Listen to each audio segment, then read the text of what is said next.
Hello there, and welcome back to the Sleepy Science. You're floating again, not in the weightless vacuum of space or a warm bath at the end of a hard day, but here, right where you always are, suspended in a slow swirl of invisible molecules. They bump into your skin, drift into your lungs, slide around your eyelashes like lazy fish. You're not just breathing air, you're swimming in it, constantly, invisibly, and it's so easy to forget. Air might feel like nothing, but it's matter. Honest to goodness, jostling, grumbling, elbow room fighting matter. Nitrogen, oxygen, argon. Every breath you take is a pint of invisible soup. Even in a quiet room, a single cubic inch around you holds about 400 billion molecules, all buzzing with energy, all demanding personal space. You're basically being licked on a molecular level every second of your life. You probably won't survive this. Not because air will betray you, unless you decide to vacation at the top of Everest in flip-flops, but because once you see how weird matter can get, the basics might stop making sense entirely. Like how gas is a state of matter at all. What even is a state anyway? A neat little box we force nature into, so our human brains don't short-circuit trying to keep up with the universe's mood swings. So, before you get comfortable, take a moment to like the video and subscribe, but only if you genuinely enjoy what I do here. And hey, post your location and your local time down in the comments. Let's see who's drifting off from which patch of sky tonight. Now dim the lights, maybe turn on a fan for that soft background hum, and let's ease into tonight's journey together. You lie back, gravity pulls, the bed pushes. You're caught in the quiet tug-of-war between action and reaction, solid against skin, a clear case of Newtonian drama. But here's the twist. The solids you're touching aren't actually solid. They just pretend really well. Matter, the stuff everything's made of, including you and your third rewatch of that one sitcom, exists in phases, states, physical personalities, solid, liquid, gas, maybe plasma if you're feeling spicy. That's what your high school textbook told you, right? And then it lied by omission. You exhale and the warm puff mixes into the air like cream into coffee. That's gas doing what gas does, spreading, expanding, floating up toward the ceiling fan in search of adventure. But zoom in closer. No, closer than that. Down past your breath, beneath the molecules, down to the atomic vibrations and the electromagnetic nudges. Here where it gets fun. See, every atom in that puff of air is moving, some slow, some fast. At room temperature, oxygen atoms zip around at about 1,000 miles per hour. You don't feel it though, because they're tiny and they keep crashing into other molecules like drunk bumper cars. The average molecule can only travel about 70 nanometers, roughly the width of a single coronavirus particle, before smacking into something. This is the gas state. A free-for-all mosh pit of bouncing balls. Gas expands to fill the space it's in, yes, but more importantly, it doesn't really want to be anywhere specific. Its molecules have enough kinetic energy to overcome any clingy attraction to one another. They say no to commitment. They ghost. They vanish out open windows and giggle their way into balloons and lungs and thunderstorms. And yet you can compress them. Push gas into a smaller volume and the molecules don't disappear, they just get angrier. Their collisions become faster, louder, more frequent. Pressure rises. And then sometimes, if you cross a temperature threshold and play your cards right, gas becomes liquid. Now don't get ahead of yourself, that's for tomorrow night. Right now, you're drifting in the warm fuzziness of a gas cloud so familiar you barely notice it. But ancient humans did notice it. Or at least, they noticed its effects. When fire flickered, when breath steamed in winter air, when wind tore through canyons with banshee screams. Aristotle, the OG know-it-all, thought everything was made of 4 elements: earth, water, air, and fire. Cute, but wrong. Still, he wasn't entirely off the mark with air being a thing in its own right. Medieval alchemists called gases spirits, especially the smelly ones from their disastrous experiments. There's a non-zero chance someone in the 1600s thought farts were supernatural. Fast forward to 1644 and enter Evangelista Torricelli. Yes, that's a real name, and no, he wasn't a magician, just a science nerd with a mercury fetish.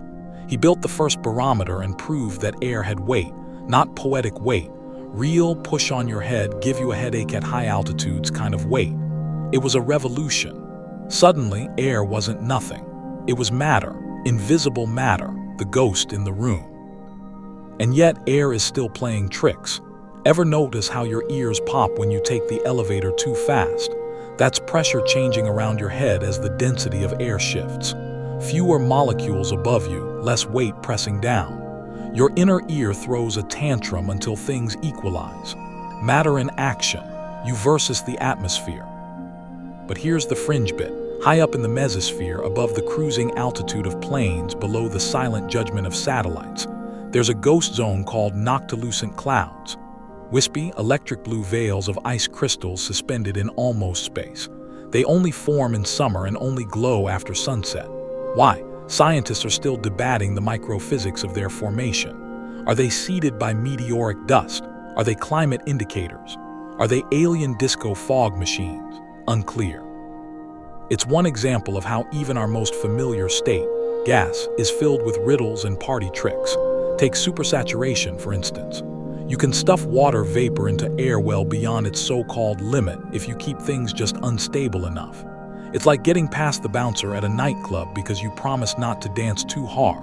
But shake things just slightly, say, by clapping your hands, and boom, condensation, clouds, fog, a misty sneeze from the sky. Historians still argue whether the invention of the vacuum pump in the 1600s or the isolation of specific gases in the 1700s really marked the start of gas chemistry. Either way, the gaseous state became more than just an invisible backdrop. It became a playground. And now, as you lie here under a blanket of vibrating molecules, remember, this first state of matter isn't passive. It's dynamic, restless, and yet somehow gentle enough to cradle your dreams. Tomorrow, you'll dig your fingers into solid ground, only to discover it's not quite as solid as it claims to be. But for now, let the air press softly against your cheeks, rustle the hairs on your arm, and sing you to sleep with its barely there hiss.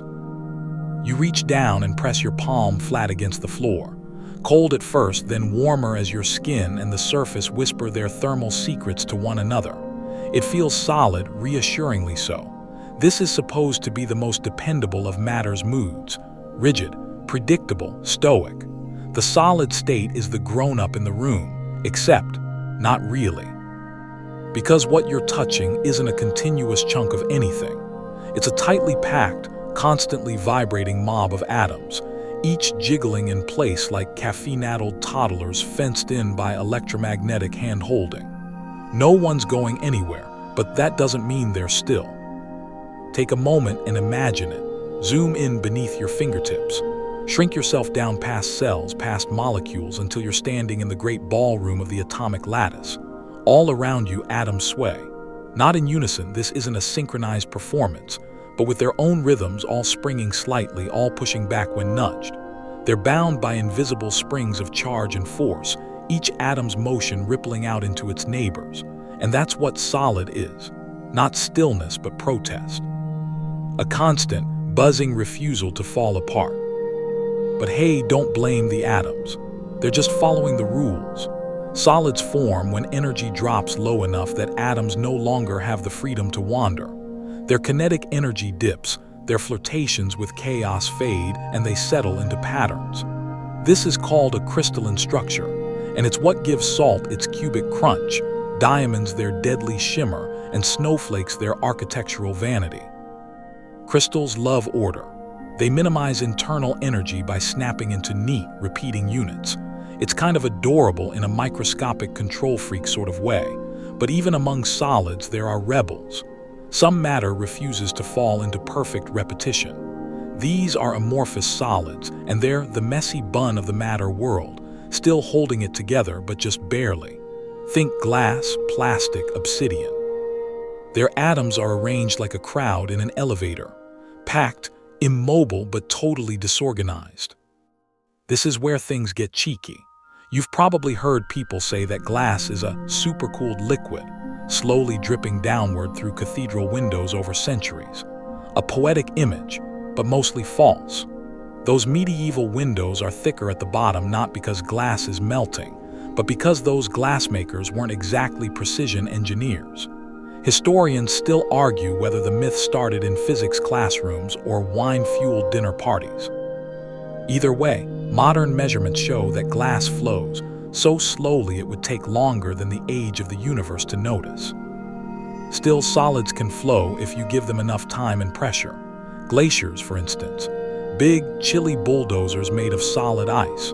Over years, they ooze downhill, reshaping mountains, dragging ancient secrets across continents. Their movement is a paradox, rigid and liquid all at once. The atoms in glacial ice don't break free, but the crystal layers can shift and deform like tectonic plates made of frost. That leads us to the most theatrical property of solids, deformation. Push gently and a solid might bend elastically like a rubber band. Push harder and you'll meet plastic deformation, the permanent kind. Bend a paperclip and it remembers your betrayal forever. Shove even harder and snap, fracture. The atomic lattice says nope, and everything falls apart. In ancient times, people didn't understand solids at the atomic level, but they did know that some materials had moods. Blacksmiths noticed that heating iron changed its personality, making it soft, then hard, then brittle, depending on temperature and timing. The secret lies in phase transitions within solids, those microscopic flipbooks where atoms rearrange themselves into new patterns under the right conditions. Martensite, a phase of steel, can form when it's cooled quickly, making swords sharper and armor stronger. Samurai blades owe their deadly beauty to this thermodynamic drama. And it's not just metals. Even chocolate has a solid-state identity crisis. It can crystallize into 6 different forms, each with its own sheen, snap, and meltiness. Form V is the gold standard, the one that gives you that perfect break when you bite into a bar. But if chocolate is tempered wrong, it turns chalky and sad. Delicious still, but emotionally unwell. Want something more obscure? Meet polycrystals. Most everyday metals and ceramics aren't made of one big crystal, but a patchwork quilt of tiny crystalline grains. Each grain has its own orientation, its own angle, its own tiny opinion. And at the edges where they meet, grain boundaries, stress concentrates. That's where materials fail, where cracks begin their sneaky little lives. Engineers lose sleep over this. Now for something extra weird, quasicrystals. Discovered in the 1980s, these materials have order but no repeating pattern. Their atomic arrangements defy the old rules of symmetry, forming structures with 5-fold symmetry that were once thought impossible in solids. When they were first discovered, no one believed it. "You've discovered a fake material," one scientist practically snarled. But nope, they're real. They even show up in meteorites and frying pans. Because apparently the universe can be both alien and domestic. Then there's pressure, our old friend. Put a solid under extreme pressure and the atoms scrunch together in wild new ways. Carbon turns into diamond. Oxygen turns into something resembling metal. At the heart of Jupiter, hydrogen is believed to transform into a liquid metal, crackling with conductivity. There's a version of ice, called ice VII, that forms at such high pressures it doesn't melt even above 100 degrees C. Earth has 18 known types of ice, each more confusing than the last, and we'll get to them eventually. But perhaps the most unsettling truth about solids is this: they're temporary. Left alone, even the sturdiest crystal can decay. Radiation kicks out atoms. Temperature jostles them loose. Entropy waits patiently at the door. Nothing lasts forever, not even the things that seem the most solid. So next time you lean on a wall, remember, it's not a wall, not really. It's a vibrating, tense, temporary arrangement of stubborn particles, playing a long, buzzing game of musical chairs. You're touching a probability cloud with confidence. Tonight, you'll dream on a mattress made of illusions, and tomorrow, we'll melt it. You hear it first. A soft drip in the background like the tick of a sleepy faucet. The sound of water moving from one state to another, proof that liquid doesn't like staying still any more than you do. If solids are matter at its most uptight, then liquids are matter just slightly relaxed. Not carefree, not wild, just flexible. Like they've taken off their jackets but still remembered to wear pants. You swirl a glass of water beside the bed. It sloshes, climbs the sides, and settles with a sigh. It conforms, always. Liquids have no shape of their own, but they do have volume. That's their whole identity, shapeless but not weightless, submissive but stubborn. But here's the thing no one tells you. Water isn't just any liquid. It is the liquid, the weirdest of them all. And you, lucky creature, are made mostly of it. Let's start with the basics. In a liquid, molecules are close, like in a solid, but not locked in place. They slide past one another, bump, dance, rearrange. There's cohesion, sure, but not commitment. It's like a dinner party where everyone's slightly tipsy and just social enough to avoid a scene.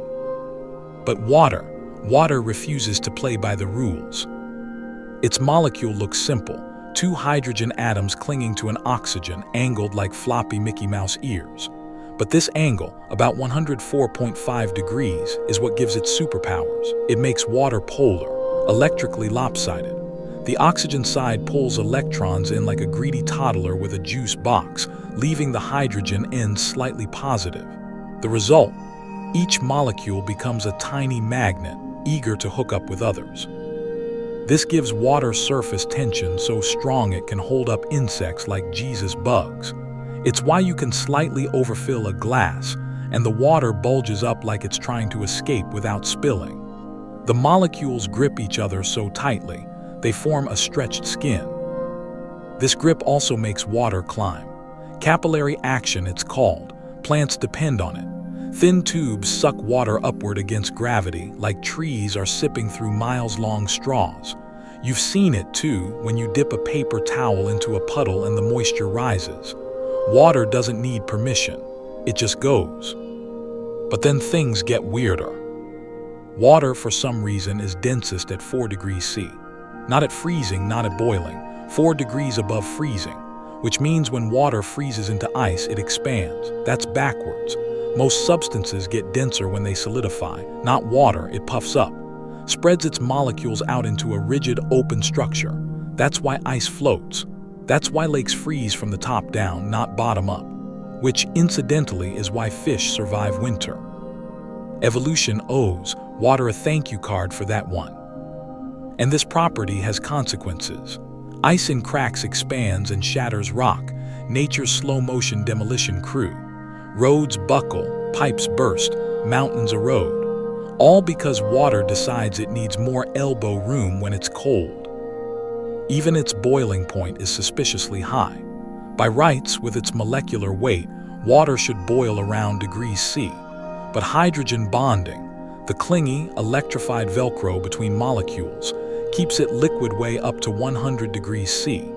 That means your average pot of tea is a quiet rebellion against molecular expectations.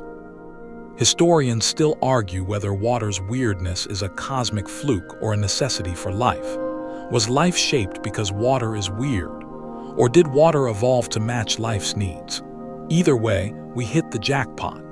Without these quirks, DNA wouldn't fold right, proteins wouldn't function, and you'd be a bag of useless atoms flopping around in your favorite hoodie.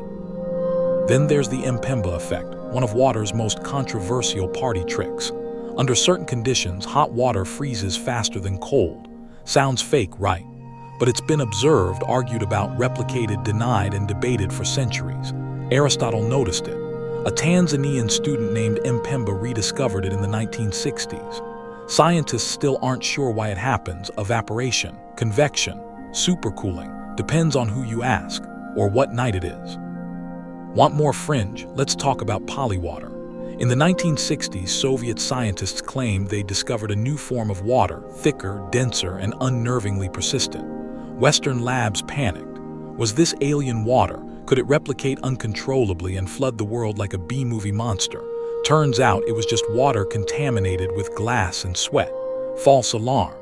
Still, the Cold War briefly had a water-based arms race. Let that sink in.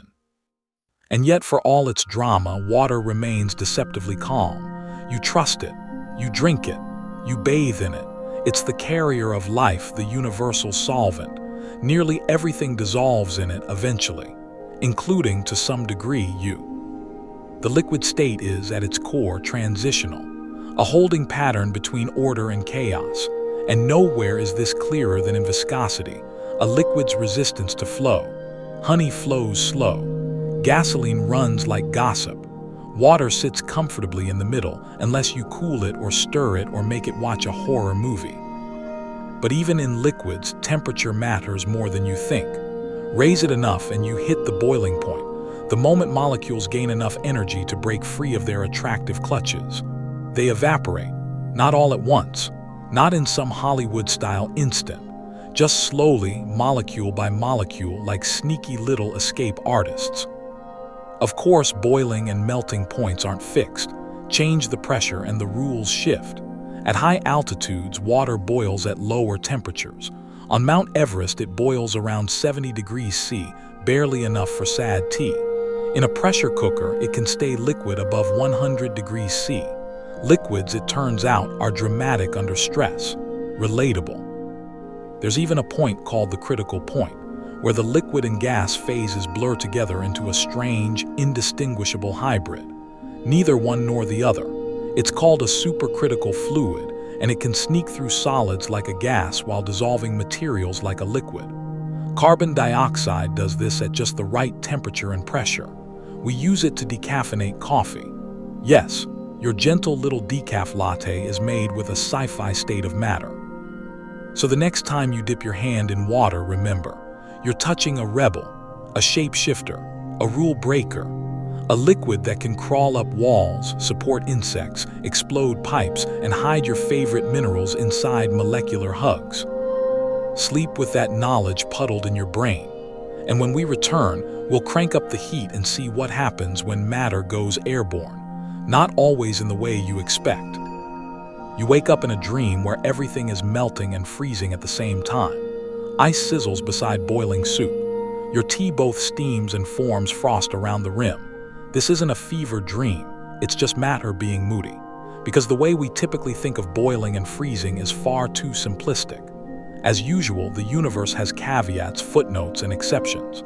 So tonight, you're going to walk through the valley of phase transitions and realize that temperature is only part of the story.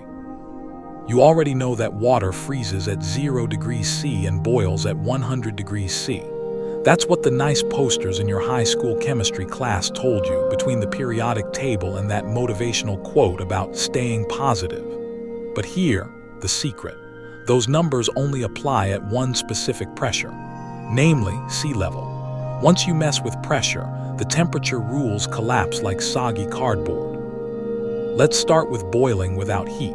Sounds like cheating, but it's absolutely real. All you have to do is lower the pressure, dramatically. In a vacuum, for instance, you can make water boil at room temperature. No stove, no fire, just space robbing molecules of their security blanket. When the pressure drops, the liquid's molecules don't need as much energy to escape into gas, so they leave, casually, a slow-motion jailbreak.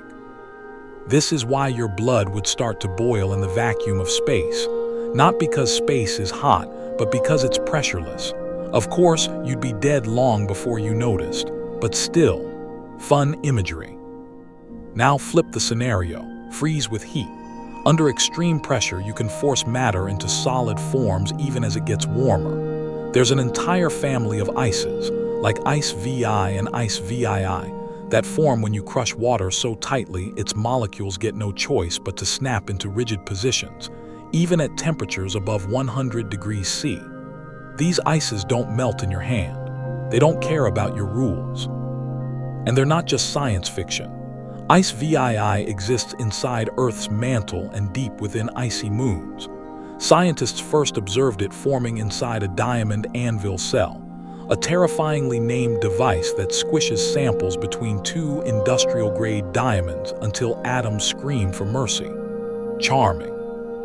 Historians still argue whether Percy Bridgman, the man who first invented the diamond anvil in the 1930s, was motivated by curiosity or by a deep-seated need to squash the universe into submission.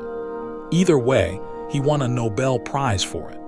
That's how you earn accolades in physics. Press something until it does something weird. But boiling and freezing are just the headlines. There's more going on beneath them, like sublimation. That's when a substance skips the liquid phase entirely and goes straight from solid to gas. Dry ice, solid carbon dioxide, is famous for this. Leave it on the counter and it doesn't melt, it fogs. The gas that pours off is denser than air, so it sinks and swirls like a haunted house budget exploded. On Mars, where atmospheric pressure is a fraction of Earth's, this kind of thing happens all the time. The polar ice caps there are made partly of dry ice, and during the Martian spring, they sublimate into atmosphere. In fact, the planet seems to breathe as CO2 freezes and evaporates across the seasons. It's not alive, but it pretends convincingly. You can also deposit, the reverse of sublimation. That's when gas turns directly into a solid.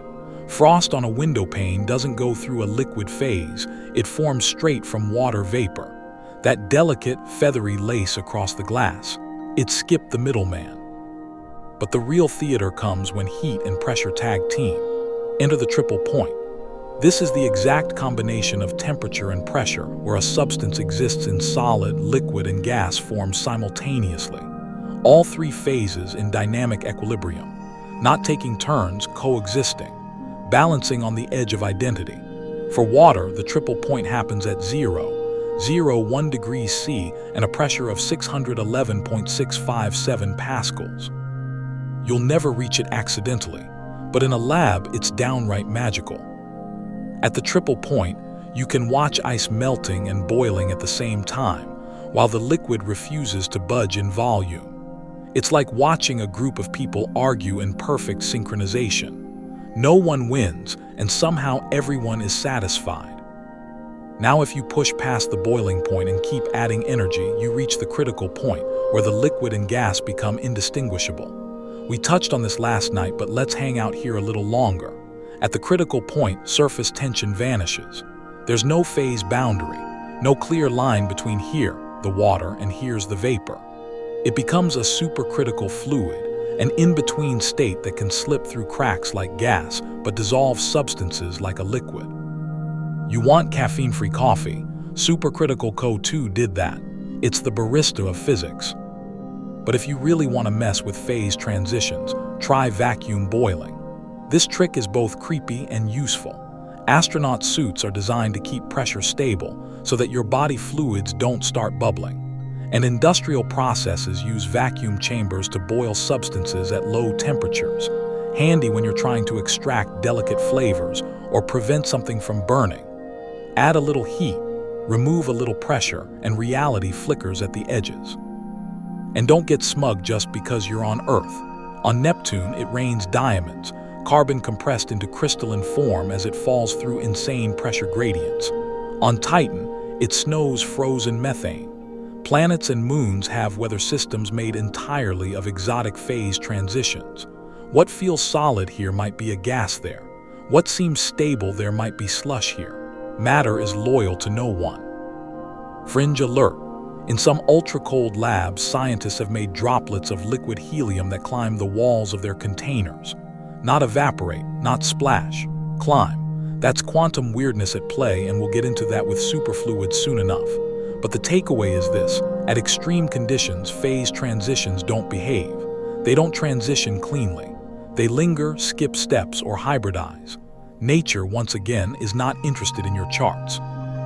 So next time you watch a kettle steam or a popsicle melt, realize you're witnessing a kind of performance. Not simple temperature shifts, but molecules fighting over identity, being shoved around by invisible hands of pressure and entropy. Nothing here is truly simple. Everything is balancing on a line. Tomorrow we go beyond simple vapor. We're stripping atoms bare and stepping into plasma, the fourth state, and arguably the one that lit the stars. You stare into a candle flame and wonder, where does the fire stop and the air begin? That soft, flickering glow isn't just a pretty combustion show. It's a laboratory, because right there, hovering in the flicker, is the fourth state of matter, plasma, the unruly cousin that makes the other three look like reasonable adults. You've met plasma before, whether you realized it or not. It lights up your fluorescent bulbs. It crackles inside neon signs.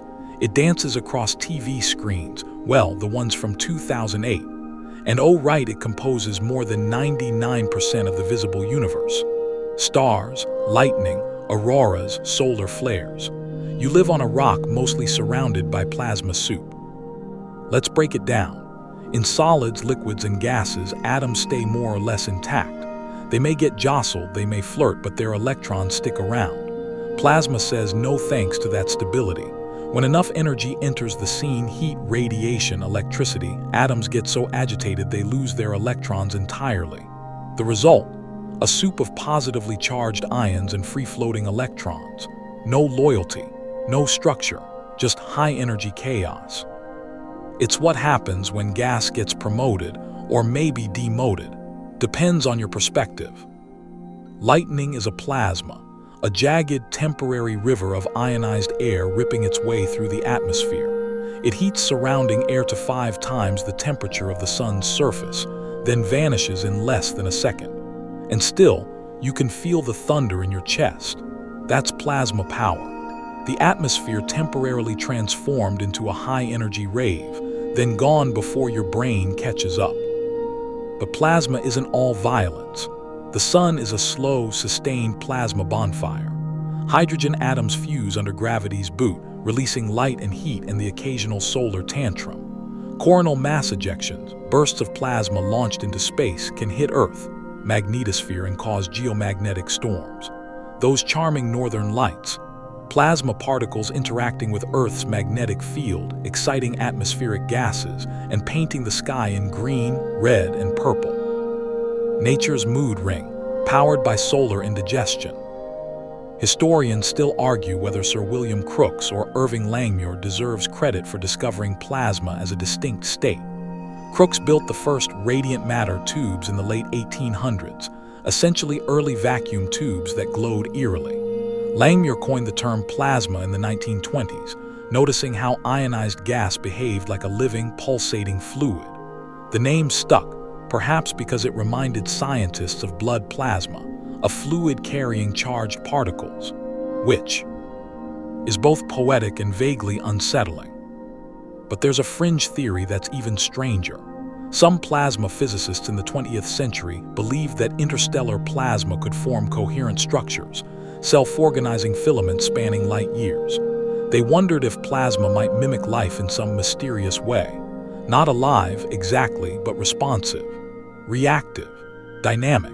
It's one of those science rabbit holes you wander down at 3 a.m. and then quietly pretend you didn't. Still, plasma is a force to be reckoned with. In fusion reactors, the holy grail of clean energy, we try to trap plasma inside magnetic fields strong enough to hold the sun in a bottle. It's called magnetic confinement. Devices like tokamaks and stellarators attempt to wrangle million-degree plasma without letting it touch the walls. Because if it does, well, the walls melt. And yet we're getting closer. ITER, the massive international fusion project in France, is scheduled to reach full plasma operations in the next decade. If it works, it could produce more energy than it consumes. Clean, endless power. Just don't sneeze near it. But not all plasma is nuclear grade. The kind inside your microwave is more domestic. Ever stuck a grape in the microwave? You shouldn't, but admit it, you've tried. Slice it almost in half, leave a thin membrane and nuke it for a few seconds. A tiny fireball appears. That's plasma forming between the two grape halves as microwaves ionize the juice bridge. The electrons freak out, arc across the gap, and boom, kitchen science. Or consider plasma globes. Those glass orbs with little lightning fingers reaching for your touch. They're filled with low-pressure noble gases like neon or xenon. A high-voltage electrode at the center strips electrons from those gases, forming mini plasma filaments that follow your finger like loyal pets. No real danger unless you try to open one. Don't. And speaking of neon, those signs in dive bars and tattoo shops, pure plasma art. Different gases emit different colors when ionized. Neon glows orange red, argon glows blue, krypton white. In the 1910s, Georges Claude turned this idea into the first commercial neon lamp, and suddenly cityscapes had a way to scream in color. But the real twist is this: plasma isn't always hot. Cold plasma exists. Oxymoronic, yes, but true. Scientists can create non-thermal plasmas where only the electrons are super energetic, while the heavier ions stay relatively cool. These plasmas have medical uses, sterilizing wounds, killing bacteria, even promoting tissue healing. Imagine fighting infections with softly glowing ion clouds. Medicine meets Blade Runner. Then there's plasma crystals, a hybrid that sounds like a 90s anime plot device.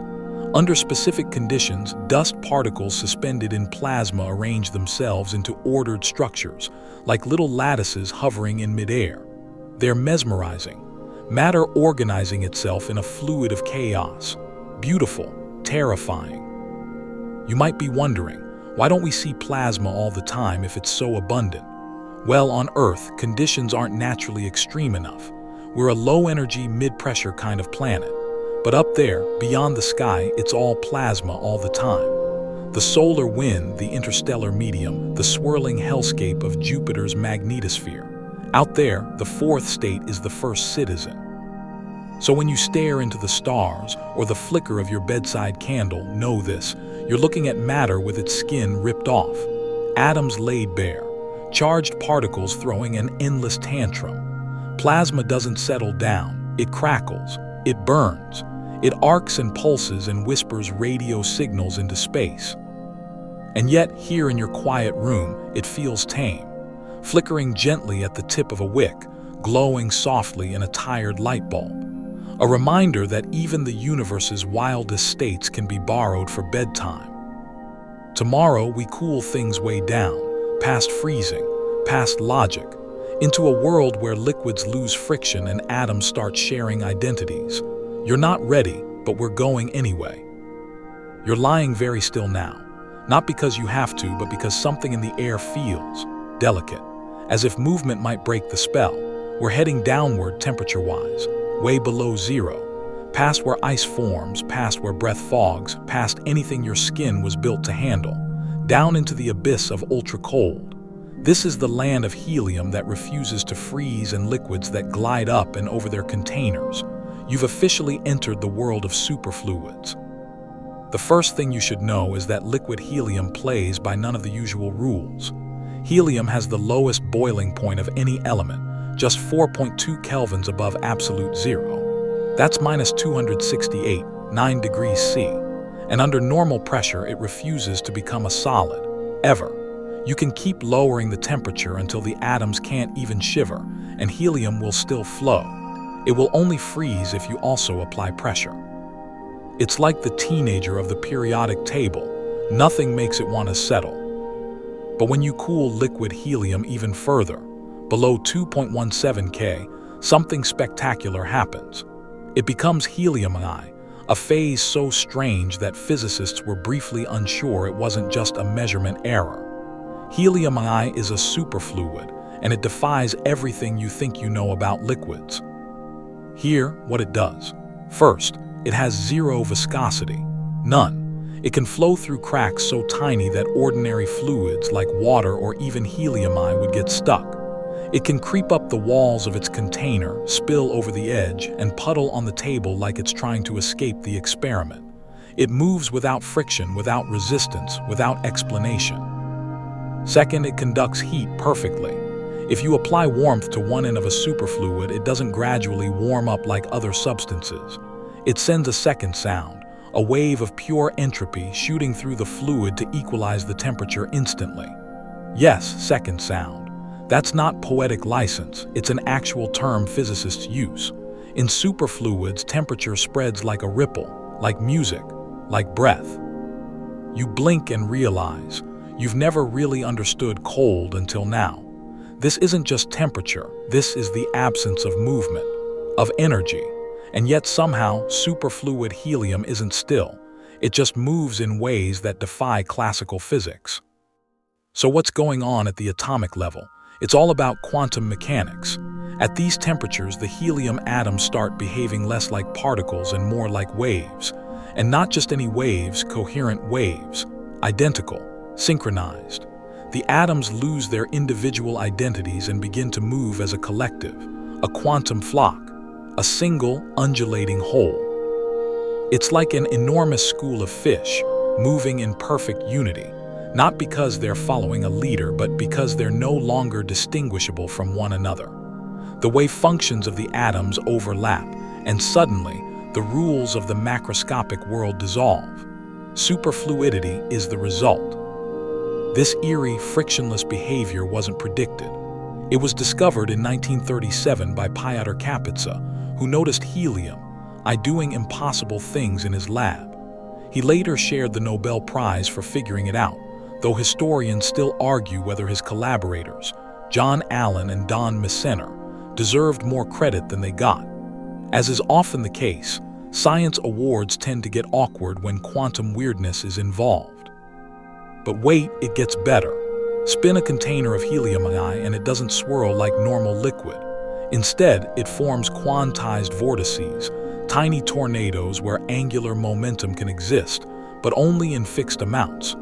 It can't spin just any old way. It must spin correctly, in exact multiples of Planck's constant. It's like trying to rotate in secret while a cosmic accountant checks your math. And if you think that's fun, you'll love the fountain effect.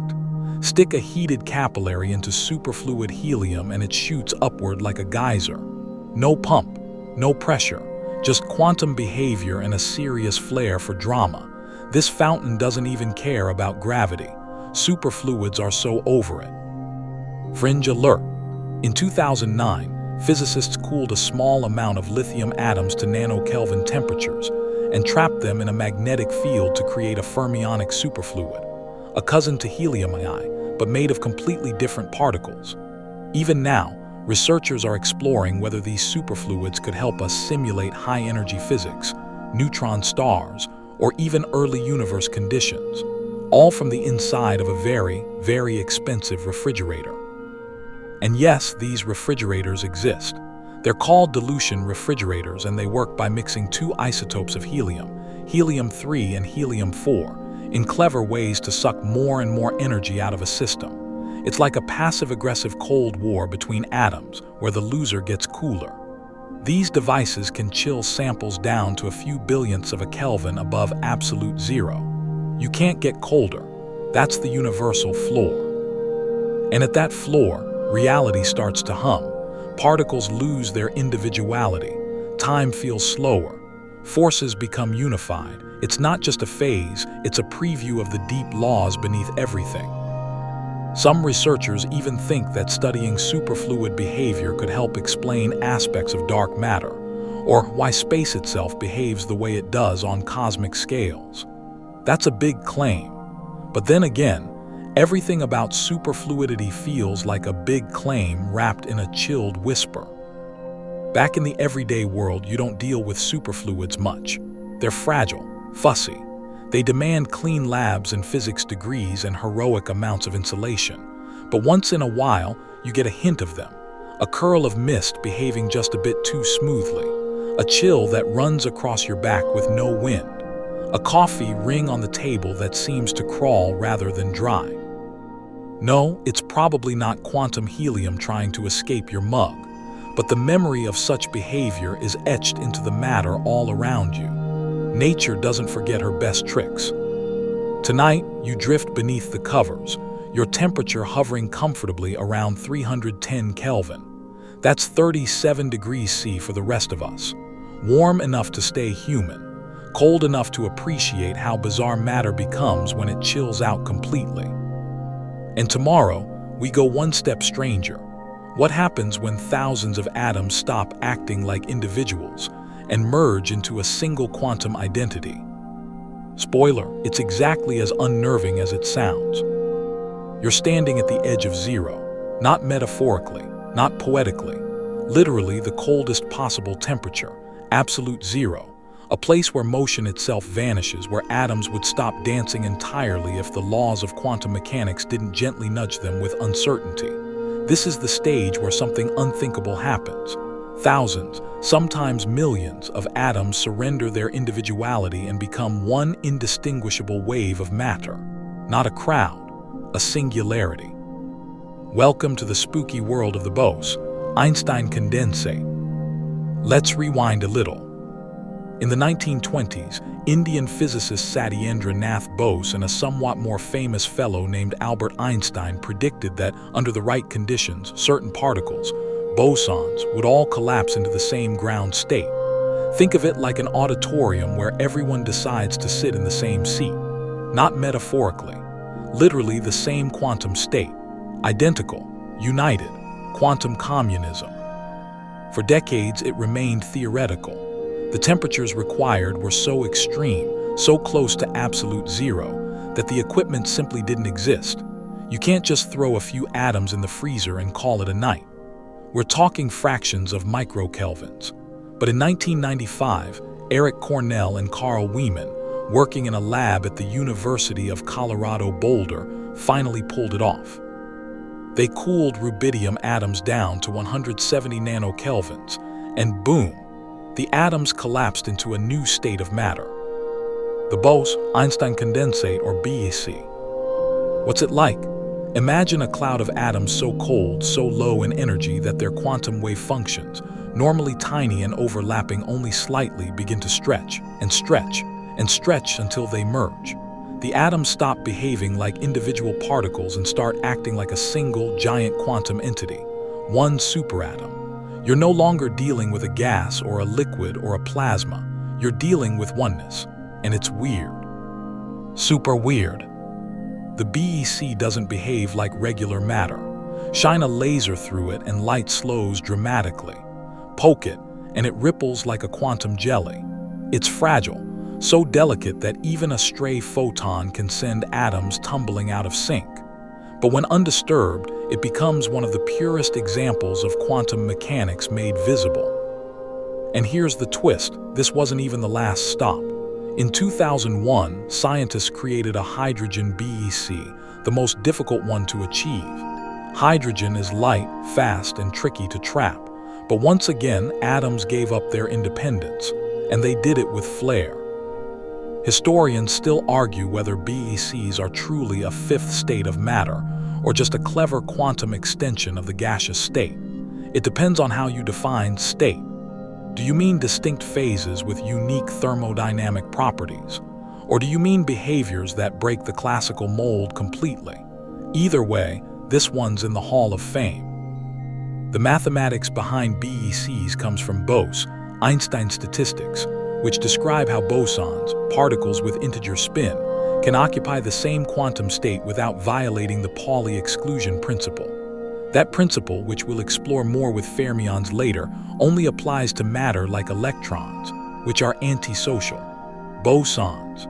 Bosons are the social butterflies of the quantum world. They love to pile into the same state like it's a quantum sleepover. And when they do, things like matter waves appear. You can even interfere two BECs like light beams, creating interference patterns. Picture that. A matter object, something with mass, substance, identity, behaving like a wave, not just in theory but in visible experiment. In one famous experiment, scientists made two BECs in separate chambers, then slowly allowed them to overlap. The result? A set of rippling fringes like throwing pebbles into a pond. Except here, it's not water. It's matter, solid atoms interfering with themselves. You're watching the wavy nature of reality, no metaphor necessary. There's a fringe version of this too, something called atom lasers. Just like a regular laser shoots out a beam of coherent photons, an atom laser is a stream of coherent matter waves from a BEC. Matter, in a beam. You could, theoretically, shine a blob of atoms like a flashlight. Right now, it's not practical, but it's real. It's been done. And the potential, huge.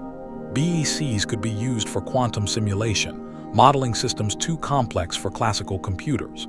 Think, neutron stars, early universe conditions, exotic particle behavior, because these condensates are sensitive, ridiculously sensitive. A BEC can detect magnetic or gravitational changes that would pass unnoticed by any normal instrument. It's like building a telescope that stares not at the stars, but at reality itself.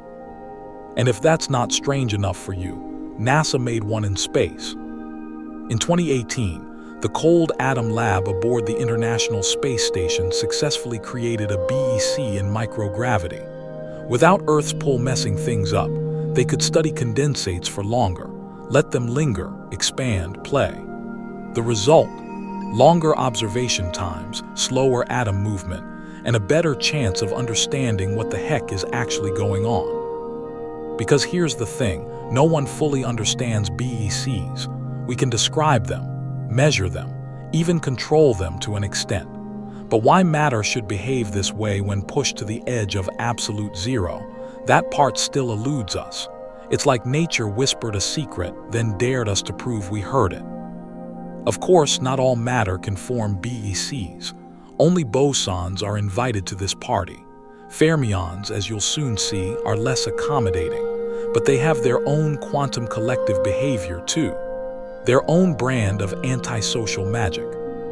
So as you lie here, warm and comfortably disorganized, imagine being part of something greater, not metaphorically. Imagine your molecules blurring at the edges, your thoughts moving in lockstep with the person next to you, your atoms synced like clocks ticking in a vacuum. That's a Bose-Einstein condensate. It's not just cold, it's beyond cold. It's matter at its most united, at its most ghost-like, and you'll never experience it directly, not unless your bedroom suddenly becomes a nano-Kelvin science lab. But just knowing it exists, that's enough to give your dreams a curious shimmer. Next up, the particles that can't share, the antibosons, the soloists, the Pauli-enforced misfits, because even in the quantum world, not everyone wants to cuddle. You've spent the last dreamy hour immersed in togetherness, atoms surrendering their individuality, merging into quantum harmonies, forming unified states. But now, the party's over. The door slams, the lights flicker, and one quiet rule echoes through the room: no two of you can sit in the same seat. This is the Pauli exclusion principle, and you're about to meet its most devoted followers, fermions. You don't need to remember the term fermion to appreciate their vibe. Just think of them as the introverts of the particle world. While bosons are happy to huddle, crowd, and synchronize, fermions insist on personal space. They must occupy different quantum states. No two electrons, for example, can exist in exactly the same configuration. It's not a suggestion, it's law. And like many laws in physics, it leads to wildly complex consequences. Let's rewind for a second. The universe is built from two basic families of particles, bosons and fermions. Bosons, like photons and helium-4 atoms, are team players. Fermions, like electrons, protons, and neutrons, are loners. Why? Because fermions have half-integer spin, a weird quantum property that's a lot like angular momentum but sneakier. Electrons have spin-a. That simple distinction makes all the difference. In the 1920s, Wolfgang Pauli looked at the periodic table and noticed something strange. Electrons and atoms seemed to stack into tidy layers, shells, with no overlap. It was like a parking lot where each car gets its own space, no exceptions. He proposed that this stacking wasn't just preference, it was a quantum requirement. And just like that, the Pauli exclusion principle was born. Historians still argue whether Pauli truly grasped the full implications of what he discovered. His principle doesn't just explain atomic structure, it explains the stability of matter itself. Without it, all electrons would collapse into the lowest energy state. Atoms wouldn't have volume, chemistry wouldn't exist, stars wouldn't shine. You wouldn't have bones, you'd be a pancake of disappointment. But let's go even colder, back down into ultra-cold physics, because fermions have their own secret handshake when you chill them close to absolute zero. If you take a cloud of fermionic atoms, like potassium-40 or lithium-6, and try to condense them, you'll quickly hit a wall. Unlike bosons, they won't collapse into a single quantum state. They resist, they avoid. They spread out into the lowest energy levels available without overlapping. This creates what's called a Fermi sea, a layered structure where each particle settles into its own private quantum bubble. It's neat, organized, cold in every possible sense. But here, where it gets juicy, under the right conditions, fermions can pair up. Two antisocial particles holding hands in the dark. And when that happens, the pair behaves like a boson. It can collapse, it can superfluid, it can become part of something greater. This is what happens in superconductors. At low temperatures, electrons in certain materials form pairs, Cooper pairs to be precise. Despite both being negatively charged and naturally repulsive, these electrons manage to hook up via vibrations in the crystal lattice, like two rivals briefly distracted by a shared slow song. The resulting pairs act like bosons, flowing through the material with zero resistance. That's right, zero. No energy lost as heat. Perfect conduction. Your electronics don't do this. Regular metals heat up because electrons scatter and collide. But a superconductor, it's a highway with no traffic. And it only happens thanks to the awkward, quantum-enabled bromance of fermions. There's even a fringe state called the BCS-BEC crossover, a regime where paired fermions shift between behaving like traditional Cooper pairs and full-on Bose-Einstein condensates. It's like watching two dancers go from shy glances to synchronized choreography without ever breaking eye contact. Scientists have created this crossover in the lab using magnetic fields and tuned interactions. It's beautiful. It's confusing. It's all deeply quantum. Let's pause for a quirky historical tidbit. In 1940, it was actually Italian physicist Enrico Fermi who lent his name to fermions, years after the concept of antisocial particles had started to form. Fermi's work on statistical behavior, the now famous Fermi, Dirac statistics, provided the mathematical rules for how fermions fill available states. Those rules now govern everything from electrons in metals to the internal pressure of white dwarf stars. Speaking of which, stars. When large stars burn through their fuel and collapse, they often leave behind white dwarfs or neutron stars. In both cases, degeneracy pressure, caused by the Pauli exclusion principle, holds the whole thing up. Electrons in white dwarfs or neutrons in neutron stars are so tightly packed that their refusal to share space creates a kind of quantum pressure, preventing further collapse. Without that resistance, massive stars would implode into black holes. With it, they hang in limbo, superdense, superstable, and deeply weird. A white dwarf is about the size of Earth but weighs as much as the Sun. That's the power of antisocial particles saying, this far and no farther. And there's more. Modern tech owes a lot to fermionic behavior. Semiconductors, for instance, depend on the flow of electrons through specific energy bands, bands that exist because electrons can't all cluster in the same state. Quantum dots, transistors, lasers, atomic clocks, all lean on Pauli's rule in one way or another. Your phone, your GPS, your streaming shows, all run on fermionic logic. And here's a fun fringe idea, Pauli crystals. In 2016, researchers simulated how non-interacting fermions would arrange themselves in a trap. Even though the particles don't talk to one another, their antisocial nature forces them into symmetrical patterns, almost like snowflakes. These aren't real crystals in the sense of atoms bonded together. They're structures formed purely by exclusion, matter organizing itself because it has no other choice.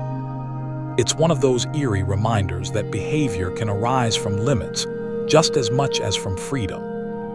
So tonight, as you lie there, arms slightly apart, blanket edges neatly claimed, you might feel a little fermionic yourself. You like your personal space. You like your orbit. You exist in balance because you don't overlap. And tomorrow, we'll meet solids that lie about what they are. Solids that aren't structured, liquids that pretend to be glass, and the beautiful betrayal of matter that refuses to play fair. You roll over in bed and stare at the dark outline of your window. Solid, dependable, smooth.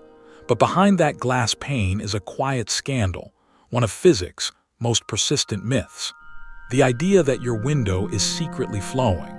That over centuries, the glass in medieval cathedrals has thickened at the bottom because it's slowly dripping, like molasses pretending to be a wall. Let's start by gently busting that myth. No, glass in your window isn't sagging under the burden of time. Not really.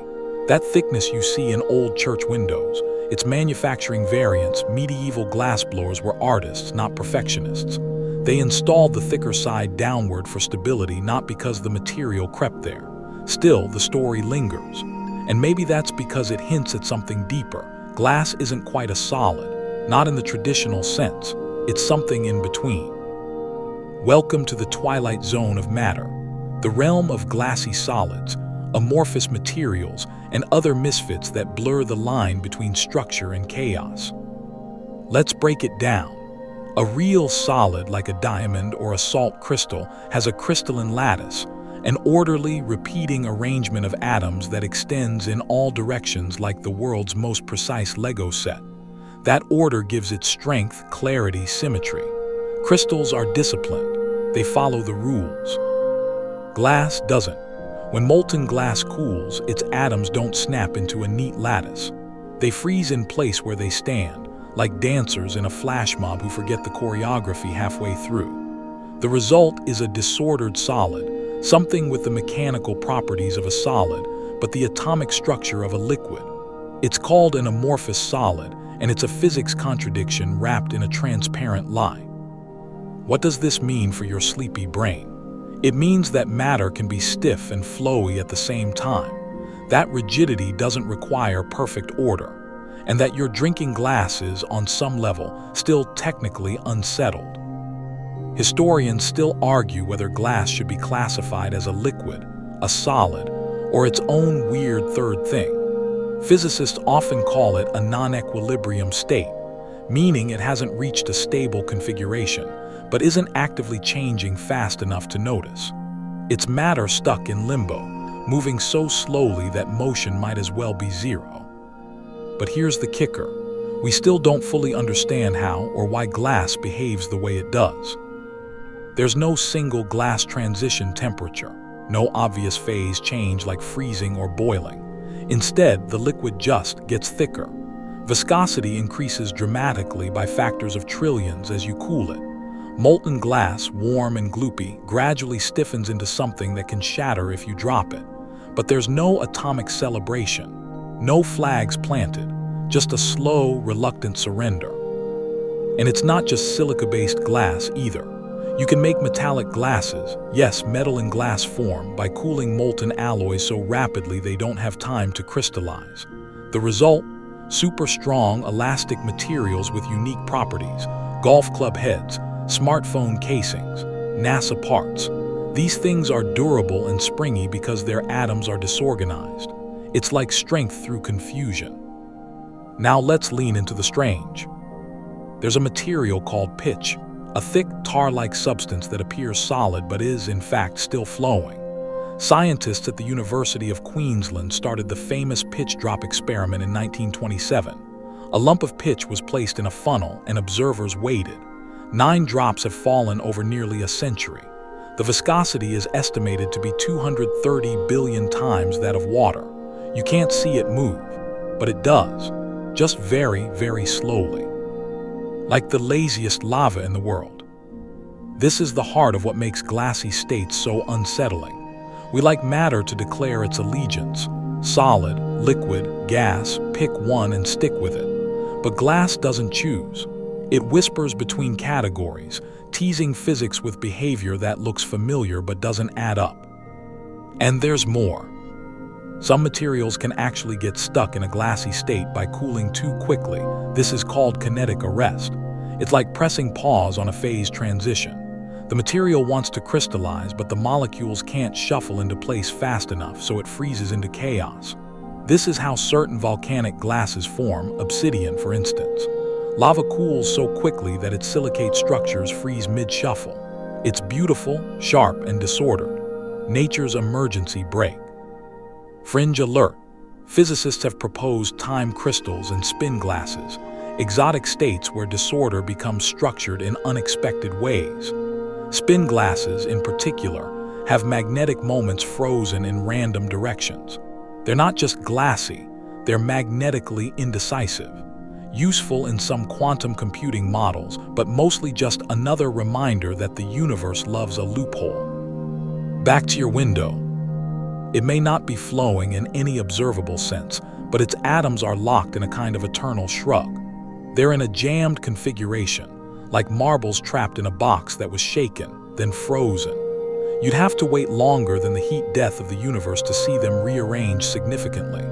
But if you're patient, and you have the right tools, you can observe subtle structural relaxations in ancient glasses, like watching a mountain exhale. So where does that leave us? Glass isn't just a material, it's a philosophical state. It represents ambiguity, interruption, the moment between chaos and order held in stasis.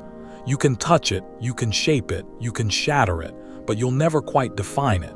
And that's what makes it so deliciously strange. Tonight, you sleep behind a glass pane that may or may not be shifting. Your reflection hovers on the surface like a ghost, a reminder that even in silence, atoms remember motion. They just play it in slow motion. Next, we dive into the soldiers of softness, the matter that flows like a liquid but aligns like a solid, molecules with mood swings, structures that shimmer. Welcome to the realm of liquid crystals. There's something flickering on your nightstand. Maybe it's the glow of a digital clock or the lazy stretch of a tablet screen waiting to fade to black. Whatever it is, you're watching a very peculiar kind of matter perform. It's not solid, not liquid, and not just electrical magic. No, that display depends on one of the weirdest, most versatile phases of matter ever discovered: liquid crystals. You've heard the term before, probably on a dusty old LCD monitor or the side of a calculator from 1996. But behind that familiar acronym lies a story of molecules torn between order and chaos. And honestly, same. So what exactly is a liquid crystal? Take a moment and imagine a typical liquid, like water. Molecules zoom around freely, bumping, sloshing, going nowhere in particular. Now picture a solid like ice. Molecules are locked into a tidy, repeating pattern. Rigid, disciplined. Now mash those two ideas together. A liquid crystal is a phase of matter that flows like a liquid but retains some orientational order. The molecules generally point in the same direction, even if they're sliding around. It's like a crowd of dancers all facing stage left, even as they jostle and drift. Not random, not frozen, just organized enough to be interesting. The simplest type is the nematic phase, the kind used in most LCD screens. In nematic liquid crystals, the molecules are rod-shaped and tend to point the same way, but they're free to move around. They don't form layers or stacks, they just align.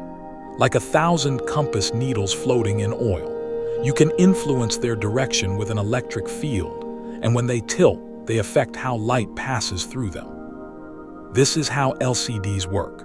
By controlling the orientation of liquid crystals, they control light, one pixel at a time. But there are other phases too. Smectic liquid crystals take things a step further. Their molecules not only point the same way, but also arrange into layers, like a liquid lasagna of molecular alignment. They're slipperier than solids, but more structured than nematics. And then you've got cholesteric phases, yes, named after cholesterol, where the molecules twist gradually in space, forming a helical structure that can reflect specific wavelengths of light. That's not just useful, it's beautiful. In fact, some beetles and butterflies use cholesteric liquid crystals in their wings to produce shimmering, iridescent colors.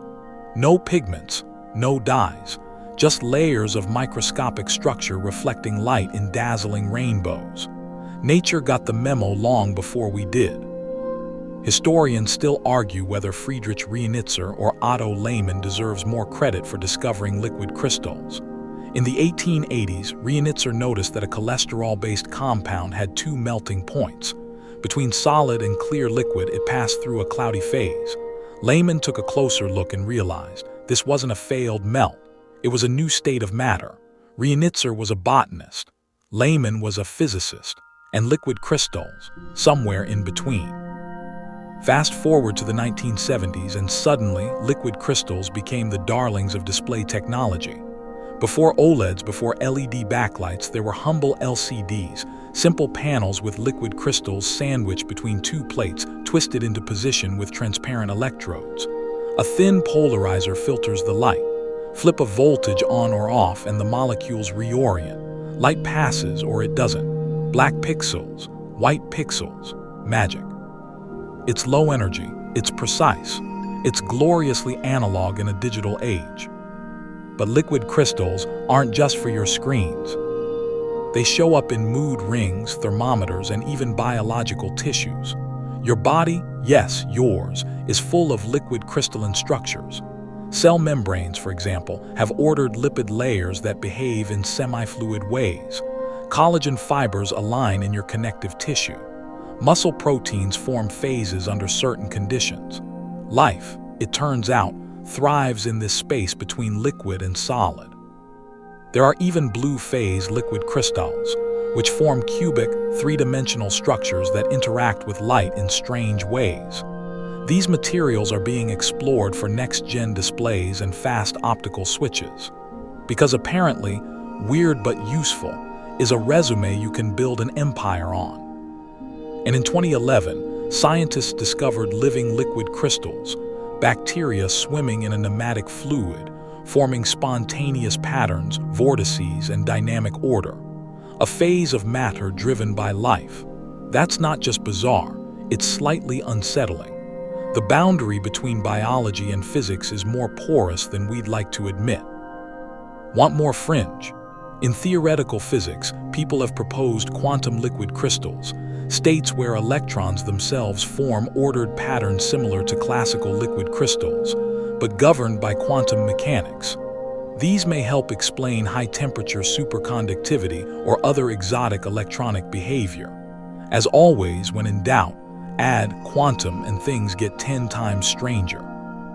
And speaking of the future, researchers are designing responsive materials based on liquid crystals that can bend, shift, or change color when exposed to light, heat, or chemicals.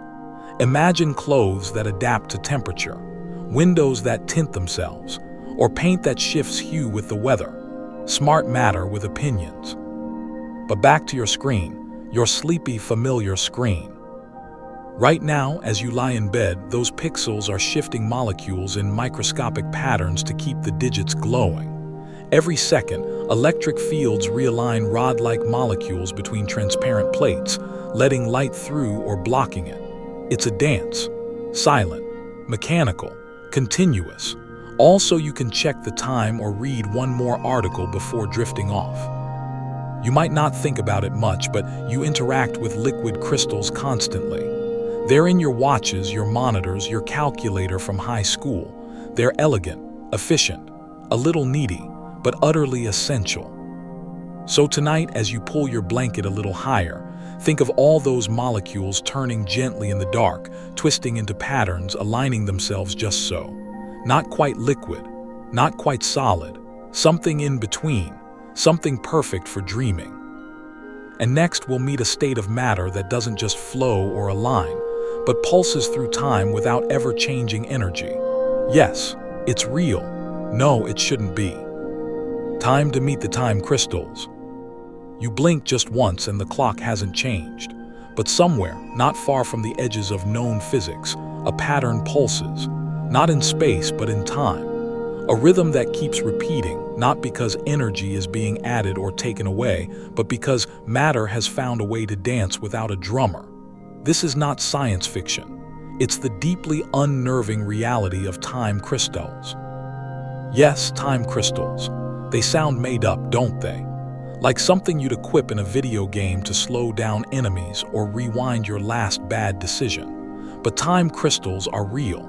They're a newly discovered state of matter, and they've been behaving badly since the moment we figured out how to make them. Let's start with what a crystal normally is. In regular space, three-dimensional space, a crystal is a structure that repeats itself. You've seen this, the repeating atomic lattices in quartz, salt, or diamond. Every unit cell copies itself across space like an architectural stencil. That repetition gives the crystal its strength and shimmer. Now apply that same idea, not in space but in time. A time crystal is a system where the state of matter repeats at regular intervals without external input. It oscillates endlessly, but it's not just vibrating. It's flipping between configurations with a period that's different from the driving force that created it. Like if you pushed a swing every 2 seconds, but the swing only responded every 4. That's called discrete time translation symmetry breaking, which is, admittedly, a terrible phrase for something so cool. The idea was first proposed by Nobel laureate Frank Wilczek in 2012. At the time, many physicists were skeptical, even offended. The laws of thermodynamics seemed pretty clear. Perpetual motion doesn't happen. You don't get free rhythm. Systems don't just move forever without burning energy. That's not how physics works. But Wilczek wasn't proposing a perpetual motion machine. He was suggesting that, under quantum conditions, a system could enter a ground state, not static but periodically active, like a pendulum that never winds down, matter that wiggles without end. And in 2016, they proved it. 2 separate teams, one led by Chris Monroe at the University of Maryland and the other by Mikhail Lukin at Harvard, created time crystals using entirely different methods. Monroe used trapped ions. Lukin used a chain of quantum spins in diamond. Both systems were driven by periodic pulses, like a metronome tapping out a beat, and both systems settled into rhythms out of sync with the beat they were given. It's like watching a drummer hit a snare every second, but the band responds every 2. Not random, not delayed, just different, a new kind of order in time. Historians will eventually debate who built the first time crystal, but the fact remains. This was a real, repeatable experiment. Time symmetry, long assumed unbreakable in this context, had finally been broken, and suddenly, a brand new phase of matter was real. Here's the kicker. Time crystals are non-equilibrium phases. They can't exist in thermodynamic equilibrium because equilibrium means nothing changes over time. So these systems must be driven, periodically nudged, yet somehow they settle into repeating motion without absorbing energy. No heat, no decay, no exhaustion, just stable, rhythmic behavior. Imagine a clock that never ticks louder, never winds down, never changes speed. That's a time crystal. It doesn't use energy, it just remembers how to move. The implications, tremendous. Time crystals could be used in quantum computing, where coherence, the ability to preserve a quantum state over time, is constantly under threat. Because time crystals resist decoherence, they could serve as extremely stable memory units or even logic gates. In the noisy, fragile world of quantum information, that's gold. Or consider this, time crystals may help us explore non-equilibrium physics, a frontier that stretches from biological systems to early universe cosmology.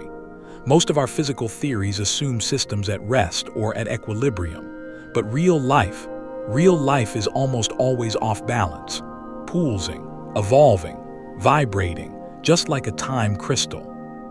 Want something more fringe? Theorists have proposed space-time crystals, which repeat in both dimensions, space and time. One such idea was simulated in a system of magnons, quantized spin waves, under controlled conditions. If verified, it would suggest that we can build materials that cycle through structures in time and space like matter's version of a music video on loop. Even wilder, the concept of time crystals has inspired philosophical debate about the arrow of time. If matter can exist in a state that moves but doesn't change thermodynamic direction, what does that say about the flow of time? Is it inevitable? Or can it be curved, bent, or locally reversed? Right now, you're lying in a room full of quiet, stable matter, or so it seems. But imagine if the electrons in the walls were oscillating in silent rhythms, not caused by your microwave or Wi-Fi, just repeating timelessly, in a way you couldn't feel, but that still shaped how materials behaved, how signals traveled, how memory persisted. It's not magic, it's symmetry breaking, a simple idea with chaotic consequences. Nature wants to be uniform in time just as it does in space, but time crystals are a middle finger to that desire. They say, we're here and we pulse on our own terms. Now, before you try to build one in your backyard, please don't. Remember that time crystals are fragile. They require incredibly clean systems, perfect pulses, isolation from decoherence. In other words, you're not going to find one growing in your freezer next to the mystery soup. Yet. But the mere fact they exist tells us something profound. We don't know all the ways matter can organize itself, not even close. So tonight, let your heartbeat settle, let your thoughts slow, and somewhere in the background, imagine atoms pulsing like a hidden metronome, not moving through time, but moving with it. Because next, we meet a state of matter that stretches atoms to absurd sizes, makes them form comically oversized clouds, and ends up looking more like a cosmic porcupine than anything you'd ever dare call a solid. Yes, it's time to meet Rydberg matter. You're floating now mid-dream, somewhere between absurdity and science. The air is soft, your limbs weightless, and every atom in the room seems unusually large, uncomfortably large. Not just bloated, but dilated, stretched like taffy, puffed up to absurd proportions as if someone whispered, "You could be more," and every atom took it personally. Congratulations! You've entered the bizarre, oversized world of Rydberg matter, a state of matter where atoms become so excited, so energetically puffed up. They resemble cosmic porcupines armed with ridiculous electron antlers. Let's start with the Rydberg atom, the dramatic diva at the heart of this phenomenon. A Rydberg atom is one whose outermost electron has been promoted to a ridiculously high energy level. Not just once or twice, but to a level where it orbits far from the nucleus. How far? Try 10,000 times the size of a normal hydrogen atom. That's like your phone suddenly being the size of a small country and still pretending to be handheld. These oversized atoms were first described in 1888 by Swedish physicist Johannes Rydberg, who was trying to make sense of the spectral lines emitted by hydrogen. He noticed a pattern, a predictable series of wavelengths that could be described by a simple mathematical formula. At the time, no one quite knew why it worked, but today, we understand that those lines correspond to electrons jumping between energy levels. When an electron takes the leap to a high level, that's when it becomes Rydberg material. Now here, where it gets deliciously strange. Put a bunch of these swollen, high-energy atoms near each other, and under the right conditions, they can start interacting, forming a loosely bound phase called Rydberg matter. Their outer electrons stretch out so far that neighboring atoms begin to feel each other, not through collisions, but through massive, long-range electromagnetic interactions. It's like atoms standing 6 feet apart, nervously exchanging vibes. Rydberg atoms don't behave like your average chemical species. They're so big, their interactions span micrometers, a ridiculously long distance in atomic terms. And because their outer electrons are barely hanging on, they're ultrasensitive.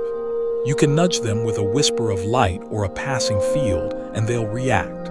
They're like the emotionally over-caffeinated friends of the atomic world. Fringe alert. There's a phenomenon called Rydberg blockade, where the presence of one excited Rydberg atom prevents nearby atoms from becoming excited themselves. Why? Because the electric field from that one puffed-up atom shifts the energy levels of the others, effectively saying, "No, this party's full." It's weird, but it's also useful. This blockade effect has made Rydberg atoms one of the most promising candidates for quantum computing. Why? Because they're perfect for making quantum gates. You can use them to control interactions between qubits with exquisite precision. They're like the overdramatic bouncers of quantum logic, granting or denying access based on subtle field cues. In 2020, a startup called Era even built a prototype quantum computer using arrays of trapped Rydberg atoms. Just imagine, an entire computer made of stretched-out, twitchy atoms holding hands at a distance. And it's not just for computers. Rydberg atoms are also being used to explore quantum simulation, sensing, and precision measurement. Because they're so sensitive, they can act as little detectors of electric fields, radiation, or even tiny variations in gravity. One day, they might help us scan for hidden forces or detect the faintest signs of exotic physics. You know, a chill bedtime thought. Historians still argue whether early plasma physicists suspected they were seeing Rydberg matter long before the concept was officially named. Some researchers in the 70s and 80s observed strange luminous phenomena in low-temperature discharges, stuff that didn't quite behave like regular plasma or neutral gas. Later, they realized they might have been looking at clusters of Rydberg atoms, casually forming their own special state of matter, while everyone else was focused on sparks and glows. And speaking of glows, there's a hypothesis, still debated, that ball lightning, yes, the elusive floating orb seen during thunderstorms, might involve Rydberg matter. Imagine an airborne cluster of overexcited atoms forming a temporary structure, levitating in Earth's electric fields, glowing as they decay back to lower energy states. Scientists aren't totally sold. But it's tantalizing to think that the universe occasionally drops a glowing orb of questionable physics, just to remind us we're still guessing. You want more oddness? Let's talk about dipole interactions. Rydberg atoms are so polarized, meaning their charge is separated between the electron cloud and the core, that they experience dipole forces far stronger than ordinary atoms. These interactions can cause spontaneous alignment, attraction, or repulsion across long ranges. It's like atoms that know how to gossip across a room without even raising their voices. And here's a mind melter. Because Rydberg atoms can be excited into specific configurations, some scientists are now experimenting with Rydberg molecules. That's right, you can bind a normal atom to a Rydberg atom, and the bond is enormous, spanning nanometers to micrometers. They're called ultra-long-range Rydberg molecules, and they're held together by forces so delicate, it's a miracle they don't immediately fall apart from sheer embarrassment. You might be wondering, how do you even make Rydberg matter? Well, you need a cloud of low-density atoms, typically alkali metals like rubidium or cesium, and then you zap them with a carefully tuned laser. The laser's photons pump the electrons into a high orbital, stretching the atom into its Rydberg state. Do this to enough atoms, and you can trap them in optical tweezers, tiny focused beams of light that hold them in place, and voila! You're now a conductor of the world's weirdest atom symphony. Not something you'll be doing at home, unless you have a multi-million-dollar lab and an unhealthy disregard for photon safety. But you can dream about it. Imagine matter that's mostly empty space, yet interacts stronger than anything you've ever held. Imagine atoms whose identities are smeared across micrometers, whispering to each other through oversized quantum fields. Imagine holding something that is, in every sense, absurd, and yet real. Tonight, the walls of your room seem solid, stable, inert. But zoom in, and the atoms are tiny, tightly coiled, modest in their scale. Not like these puffed-up Rydberg giants, stretching their limbs through the void, reaching across space for a little quantum connection. Tomorrow, we'll go backward in time, to a state of matter that dominated the first few microseconds after the Big Bang, a simmering soup of unbound particles so hot, so dense, it unmade the universe as it made it. Welcome to quark-gluon plasma, and don't worry, you've got time to cool down first. You're drifting through warmth now, but not the gentle kind, not candlelight, not bathwater. No, this is heat turned hostile, a universe scalding from the inside out. Everything is glowing, screaming, expanding faster than thought. There are no atoms, no elements, no structure, just a blazing sea of quarks and gluons, primordial ingredients of matter, melted down into their most unrecognizable form. Welcome to quark-gluon plasma, the hottest, earliest, and most chaotic state of matter we've ever glimpsed. This is what the universe was made of for the first few microseconds after the Big Bang. Not seconds, microseconds. That's how fast things moved at the beginning. Back then, the fundamental building blocks of protons and neutrons, quarks, weren't bound together. And the gluons, the particles that usually stick quarks together inside nuclei, weren't doing their job. They were all free, floating, screaming through a superheated fog. You've probably heard of quarks before. Up, down, strange, charm, top, bottom. They're the Lego bricks of matter. Combine them in threes and you get protons and neutrons. Combine them differently and you get a whole zoo of exotic particles. But quarks don't like to be alone. In our everyday universe, they're permanently confined, always bound tightly inside composite particles by the strong nuclear force. But in quark-gluon plasma, QGP for short, that confinement breaks. The glue unravels, quarks roam free, gluons scatter. It's like every law of containment collapses under the sheer pressure of heat. How hot are we talking? Try 4 to 5 trillion Kelvin. That's 250,000 times hotter than the core of the sun. It's the kind of temperature where traditional physics just curls into a fetal position and whispers, "Please, not again." You might think this is purely theoretical, but no. We've actually made QGP right here on Earth. Not in a volcano, not in a fusion reactor, but in a particle collider. At CERN's Large Hadron Collider and Brookhaven's Relativistic Heavy Ion Collider, scientists smash heavy nuclei, like lead or gold, together at nearly the speed of light. The collisions are so energetic, so extreme, that for a fleeting instant, a few billionths of a trillionth of a second, the energy density is enough to create a mini fireball of quark-gluon plasma.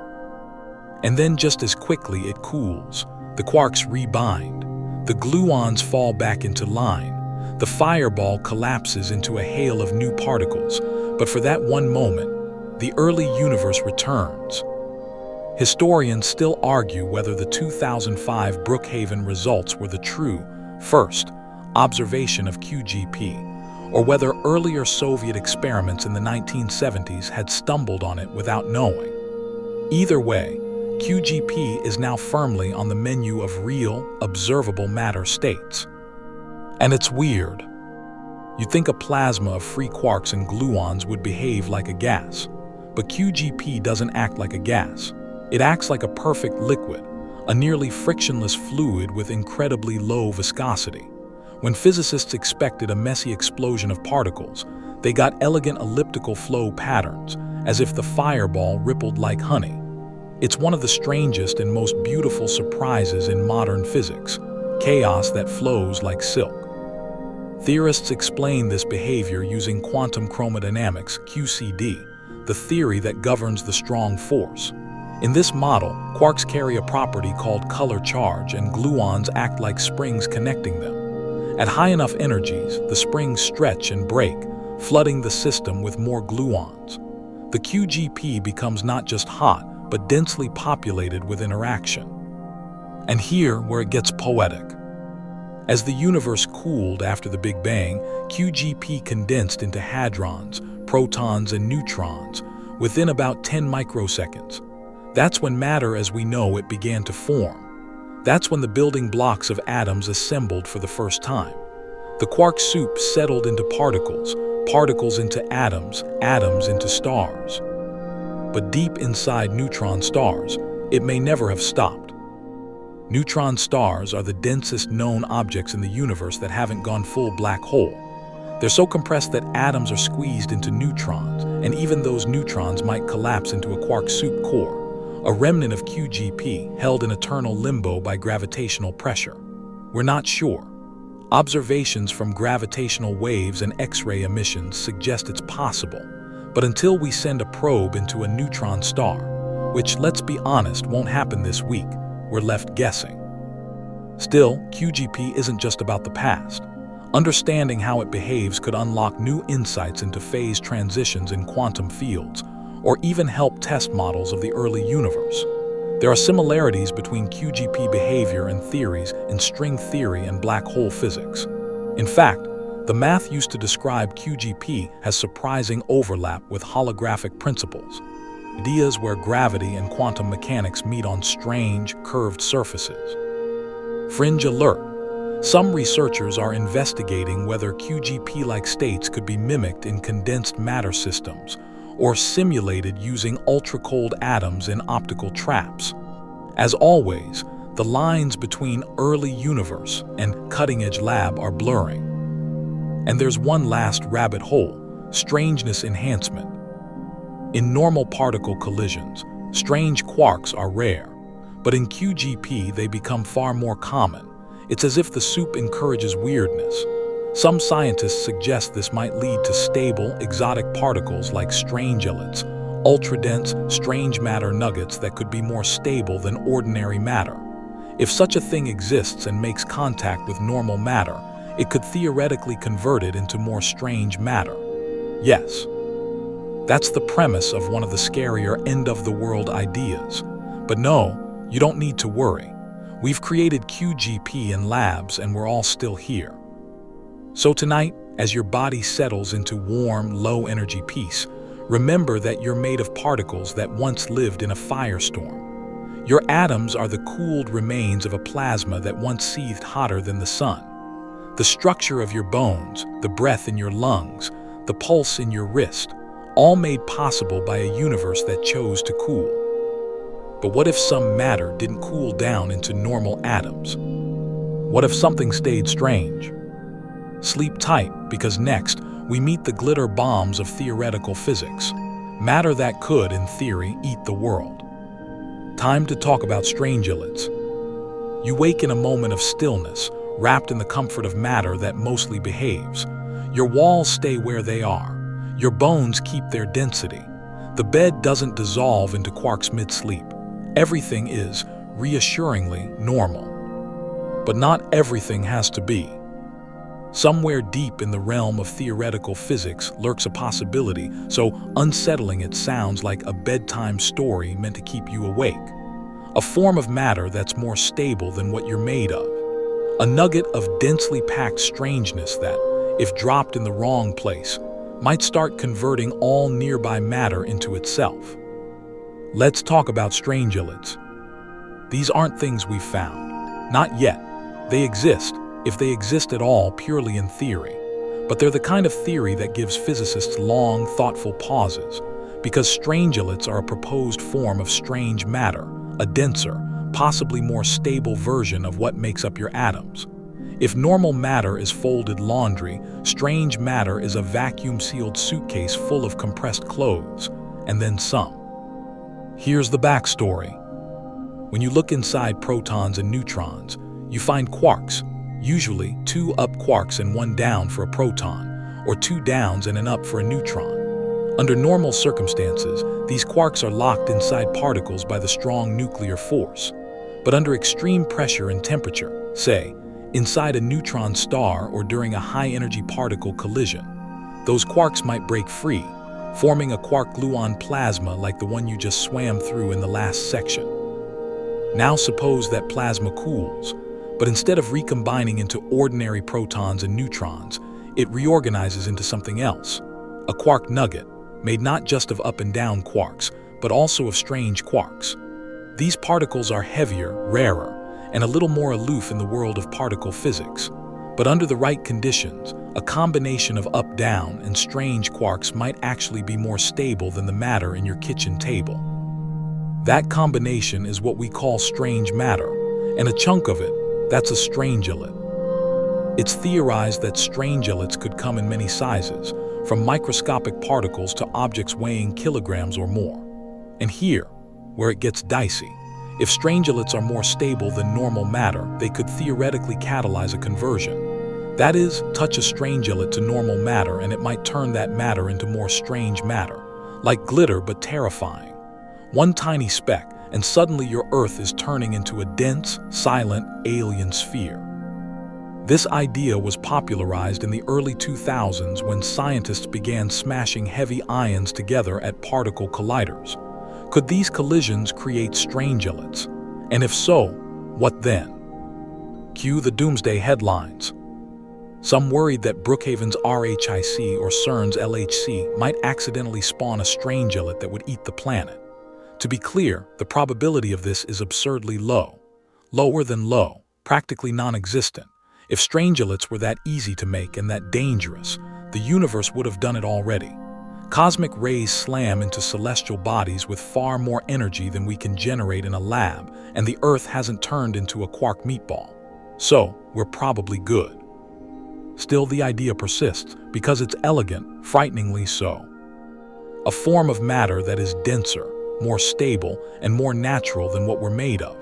That flips the script on everything we know. It suggests that the atoms in your body are merely local minima, stuck in a less stable state that just hasn't met its better option yet. Like being in a relationship with classical physics and suddenly discovering quantum gravity lives next door. Some astrophysicists believe strangelets might exist in the hearts of neutron stars, or in even more exotic objects called strange stars. These are hypothetical stellar corpses composed entirely of strange matter, formed when neutron stars collapse under their own weight and squeeze quarks together into a new, denser state. If a strange star flung off a piece of itself, say, through a collision or explosion, it might send strangelets flying through space. Some theorists have proposed that if these strangelets survive the journey through interstellar radiation, they could reach Earth. There have even been a few fringe claims of unusual events in cosmic ray detectors, spikes that don't fit known particle behavior. Could they be rogue strangelets? Historians still argue whether the original strangelet panic was based on genuine concern or just dramatic misunderstanding. In truth, many physicists dismiss the fear almost immediately. But like any good science-adjacent apocalypse scenario, it's stuck in the public imagination. Some corners of the internet still whisper that a rogue particle, born in some lab, could be humming its way through the Earth's crust even now. Spoiler, it's not. But here's what is real. Strangelets, if they exist, would be an entirely new state of matter, more stable than atoms, denser than nuclei, held together by the strong force alone with gravity as an afterthought. They would have unusual charge-to-mass ratios. They'd defy the standard rules of radioactive decay. And they might even help us understand why the universe formed the way it did, why we have matter at all, instead of an equal mix of matter and antimatter vanishing into light. And you don't need doomsday theories to find that fascinating. Think of strangelets as little bookmarks left in the margins of physics, reminders that our understanding of matter may not be complete, that under extreme conditions, nature may reveal new ways to organize itself. Denser, smaller, stranger. Tonight, your world remains solid, predictable, and gloriously non-collapsing. But somewhere, out there, quark matter might be resting in its perfect, compressed form, not threatening, just waiting to be understood. Next, we'll stretch the rules even further and meet a hypothetical state of matter with a negative mass. Yes, you push it, it pulls back. You try to hold it, and it runs away in the wrong direction. You're not ready, but it's coming. You reach for your glass of water in the dark and feel that comfortable resistance, the object pushing back just enough to remind you it's there, solid, stable, normal. That's how mass works, right? It resists acceleration. You push it, it pushes back proportionally. Newton keeps things civilized. But what if mass didn't follow the rules? What if, instead of resisting your push, the object ran toward you when you tried to shove it away? What if it fled backward when pulled forward? A material that behaves like an anxious cat in a thunderstorm. This isn't science fiction. This is the eerie possibility of negative mass. Let's sit with that a moment. Not massless, not antimatter, negative mass. A hypothetical state of matter where the math is flipped, the inertia is reversed, and every force results in a reaction that heads the wrong way. And yes, it breaks your brain a little. In physics, mass is more than just weight. It's resistance to change. It's the oomph in Newton's second law, F equals ma. Apply a force and an object accelerates in the same direction. That's baked into how reality works, or so we thought. Now imagine mass as negative. The equation becomes weird. If m is negative, then F equals ma. Push the object forward and it accelerates backward. Pull it left and it slides right. A real-world version of that one shopping cart with the cursed wheel, except governed by physics and not poor engineering. This sounds ridiculous, which is why physicists once treated it as a mathematical oddity. But the universe loves a good prank. In 2017, a team at Washington State University created something eerily similar to negative mass behavior, not by finding exotic matter in space, but by chilling rubidium atoms down to nearly absolute zero and manipulating them in a Bose, Einstein condensate. A callback, remember the BEC. At those ultra-cold temperatures, atoms behave as one quantum entity. The researchers placed the BEC in a field and jiggled it just right so that when the atoms were pushed, they accelerated backward. It wasn't negative mass in the traditional, has negative inertia sense, but it was behaviorally indistinguishable from it. The atoms acted as if they had negative mass. And that's enough to keep theorists up at night. There's precedent for negative quantities in physics. Electric charge can be negative. Energy can be negative in certain gravitational potentials.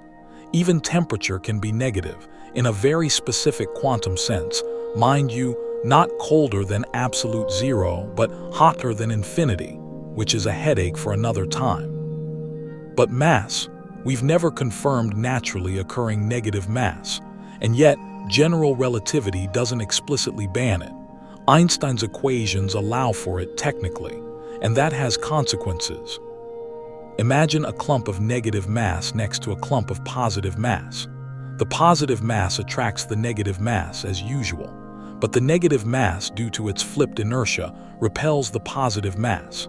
This creates a strange feedback loop where the two clumps accelerate together forever without any external energy. A sort of runaway pair, spinning off into the void. It's called a self-accelerating dipole, and it's deeply weird. Fringe alert. Some physicists have proposed that dark energy, the mysterious force accelerating the expansion of the universe, could be explained by some form of negative mass. In 2018, a bold paper suggested that negative mass particles, sprinkled throughout the cosmos, might repel normal matter and cause galaxies to flee from one another, not because space is stretching, but because the matter is pushing itself apart. This theory is still speculative, and many argue it doesn't hold up under close scrutiny. Historians, theorists, still argue whether negative mass cosmologies are serious contenders or just beautiful failures. But even the attempt reveals something important. Negative mass breaks enough rules to potentially solve other broken rules. Let's pull back for a second. What would a world full of negative mass feel like? Imagine sitting in a chair made of it. You lean back and the chair leans away from you. You try to put a book down and it flies off the table. You try to lift a block and it launches in the opposite direction. It wouldn't be light or heavy. It would be reactive, defiant. It wouldn't stay still unless constantly nudged into stability. A negative mass object wouldn't fall under gravity. It would rise. Or worse, it would accelerate upwards until acted upon. This isn't just theoretical musing. It touches some of the biggest questions in cosmology and quantum gravity. Could exotic matter with negative mass be the missing ingredient needed to stabilize wormholes or allow for warp drives, as proposed in the famous Alcubierre metric?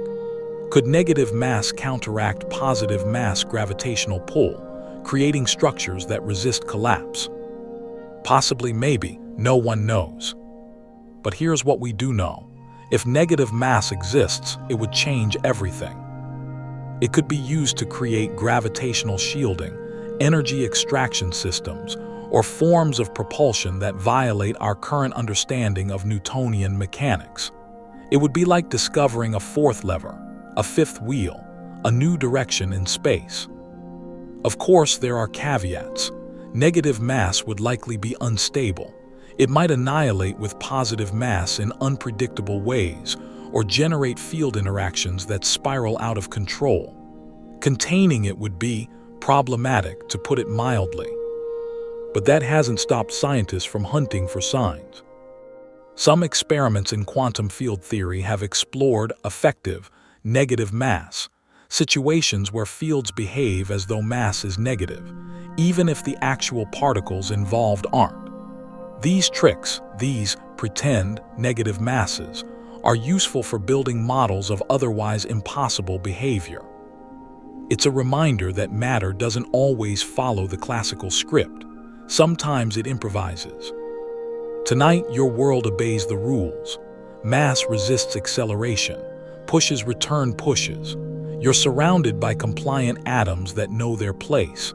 But somewhere, perhaps not far from the frontier of our labs or tucked into the equations of our space-time fabric, there may be matter that disagrees. Tomorrow, we shine a light on something even stranger, light itself when it forgets how to shine. Photons, normally massless and free, trapped and cooled until they behave like matter. Yes, it's time to talk about frozen light. Light isn't supposed to settle down. It doesn't sit. It doesn't rest.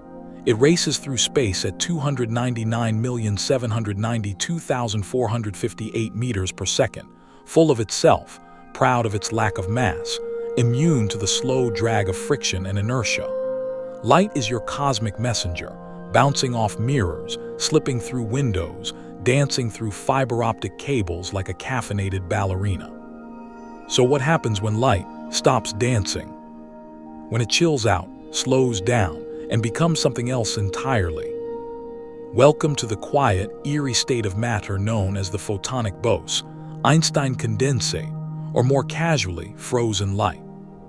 Let's get our bearings first. You already know that photons, the particles of light, are massless bosons. They have no charge, no rest mass, and no business forming clumps. They don't like to sit still, and in most situations they can't. They exist in motion, always traveling at the speed of light in a vacuum. It's kind of their whole deal. But like many things in physics, once you get clever with the environment, the impossible becomes merely improbable. And improbability, that's where the magic lives. In 2010, a group of researchers led by Martin Weitz in Bonn, Germany, managed to coax light into something it had never done before, condensing. They took photons, trapped them in a mirrored optical cavity filled with dye molecules, and cooled the system in just the right way. The photons began to act like a gas of particles. Then, just like atoms in a traditional BOS, Einstein condensate, they dropped into the same quantum ground state. They stopped behaving like independent beams and started acting like a single, unified entity. Yes, light became a fluid, a quantum puddle of photons. This state of matter is a photonic BEC, and it's not the same as a laser. Lasers are coherent, yes, but they're not thermalized. A laser requires energy to maintain coherence and beam output. A photonic condensate, by contrast, reaches a true equilibrium state where the photons act collectively with minimal external input. It's calm, resting, chilled light. You probably didn't see this one coming, because why would light, something that doesn't even have mass, form a BOS, Einstein condensate, a state typically reserved for ultra-cold atoms? Here, how it works. In the experiment, photons bounce back and forth between two mirrors, and between those mirrors are dye molecules that can absorb and re-emit the photons. This interaction allows the photons to exchange energy, a key requirement for thermalization. The dye essentially acts like a bath, giving the photons a way to cool off. Over time, many of them settle into the lowest possible energy state. But because photons don't have a mass floor like atoms, the setup cleverly adds an effective mass via the curvature of the mirrors. This creates a potential well, a trap, for the photons. And voila, light stops spreading, it puddles. Historians still argue whether the 2010 experiment was the first real photonic BEC, or whether earlier laser-like systems under special conditions achieved something similar. But that experiment gave us the cleanest, most direct example: photons behaving like matter in a collective, low-energy slumber. You might be thinking, cool trick, but what's the point? Well, condensed light could be used in future quantum simulators, or help us build low-threshold lasers with incredibly efficient energy use. It could inform optical computing, or even help with understanding dark energy by simulating cosmic-scale quantum fields in tabletop experiments. And there's another twist. Under certain conditions, photons in optical microcavities can also behave as fluids with viscosity. In these systems, when you shine light through specific arrangements, the photons begin to display hydrodynamic properties. They ripple, they eddy, they even form vortices. It's not just that they stop racing forward, they start acting like a liquid. Yes, a liquid of light. Imagine that. Light that flows around corners. Light that collides, splashes, swirls. Light that stops being geometry and starts being geography. Fringe alert. Theorists have explored the idea of superfluid light, a state where photons flow without friction through certain media. Researchers in France created a system in 2017 where photons flowed around an obstacle without scattering, just like a superfluid would. Light behaving like liquid helium, only glowier. And because photons are bosons, the possibilities don't stop there. There's active research into polariton condensates, a hybrid between photons and excitons, electron-hole pairs in semiconductors. These quasiparticles inherit the photon's ability to move quickly and the exciton's interactions with matter. Polariton condensates have already shown promise in creating room-temperature BECs, something previously thought nearly impossible. The implications for electronics and quantum devices are enormous. Still, all this light-matter fusion raises questions. What exactly is light if not just massless radiation?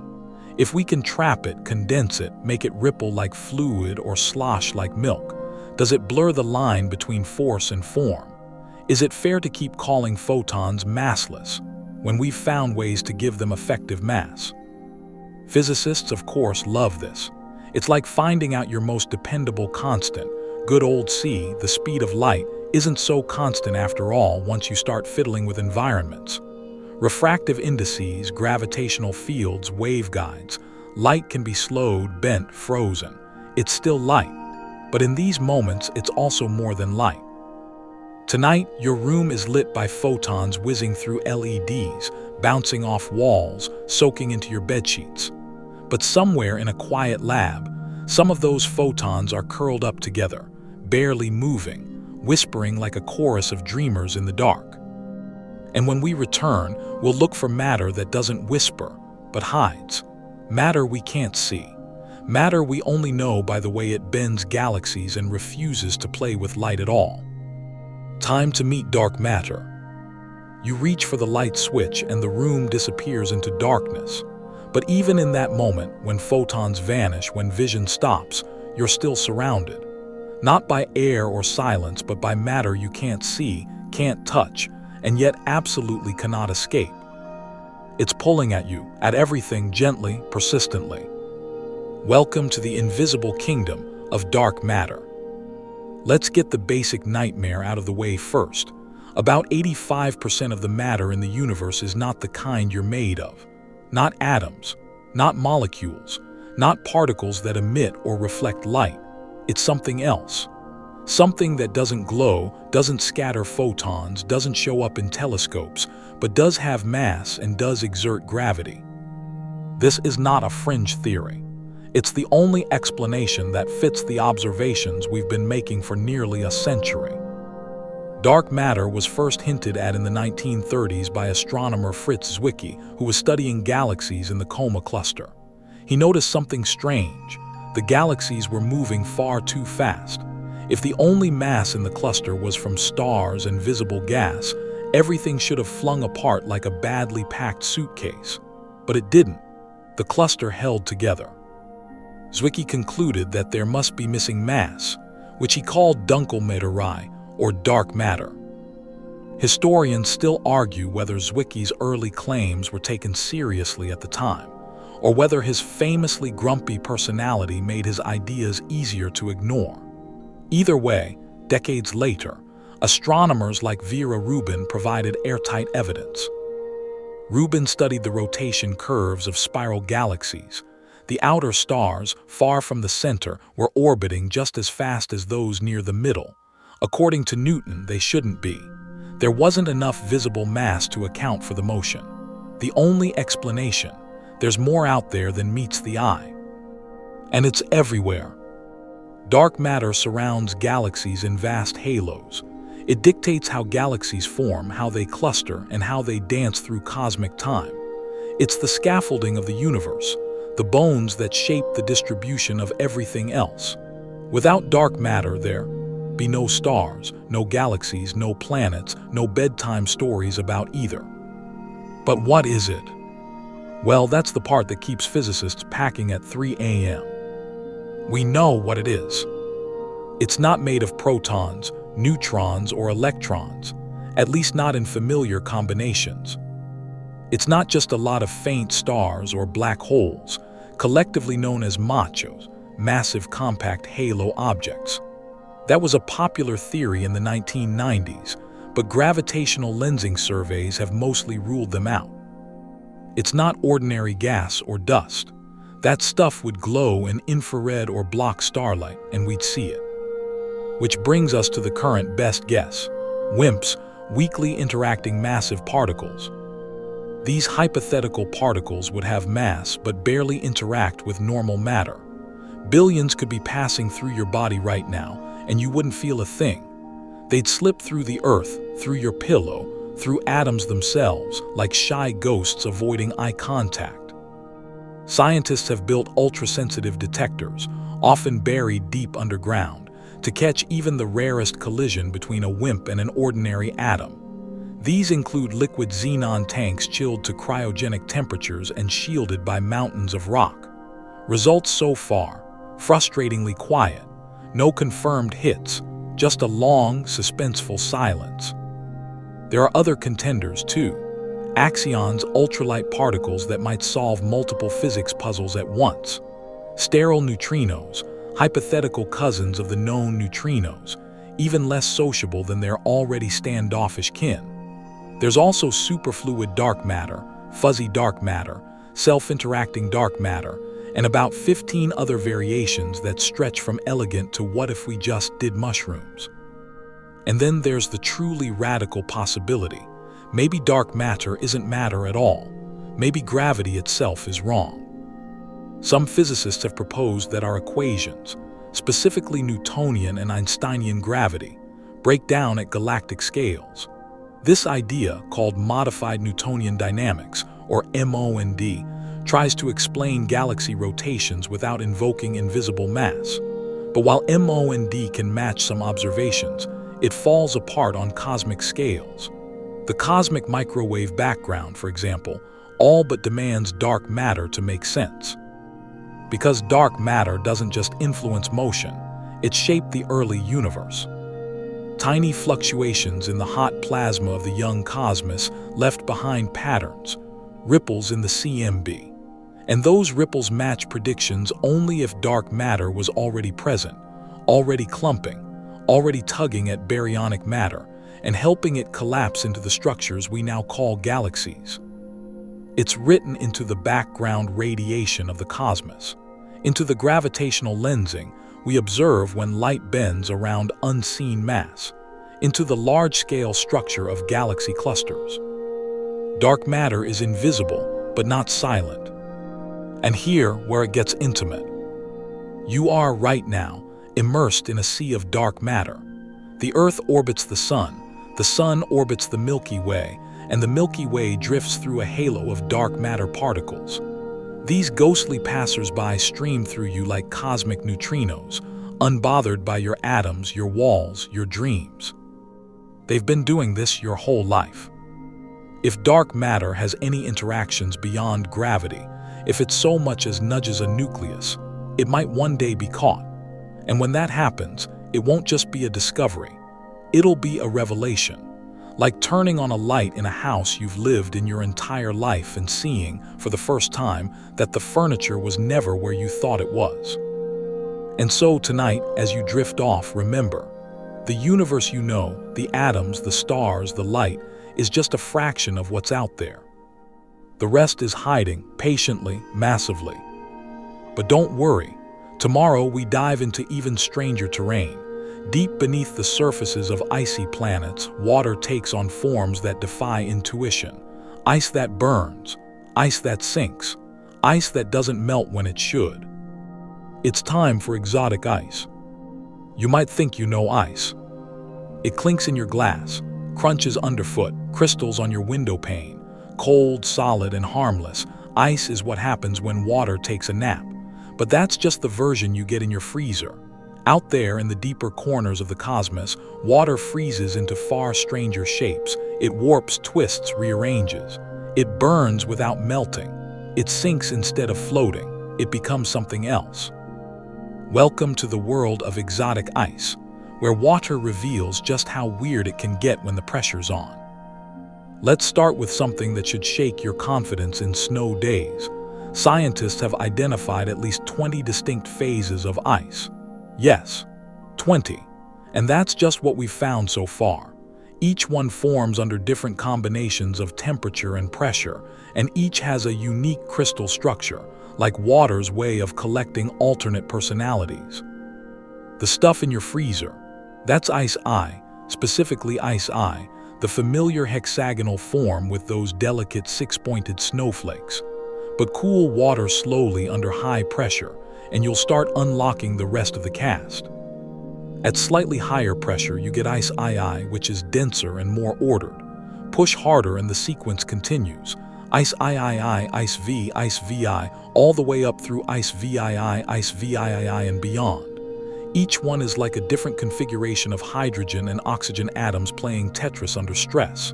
The rules of bonding bend. Angles change. The once familiar molecule becomes alien. Ice VII in particular is worth remembering. It forms at pressures over 30,000 times Earth's atmosphere and can exist at room temperature if you squeeze hard enough. That's right, ice that doesn't melt at 20 degrees C. If you took a chunk of it from inside a high-pressure chamber and dropped it on your kitchen floor, it would instantly melt, not from heat but from pressure release. It needs compression to exist, like a snowflake with anxiety. And where does ice VII show up naturally? Deep inside planets.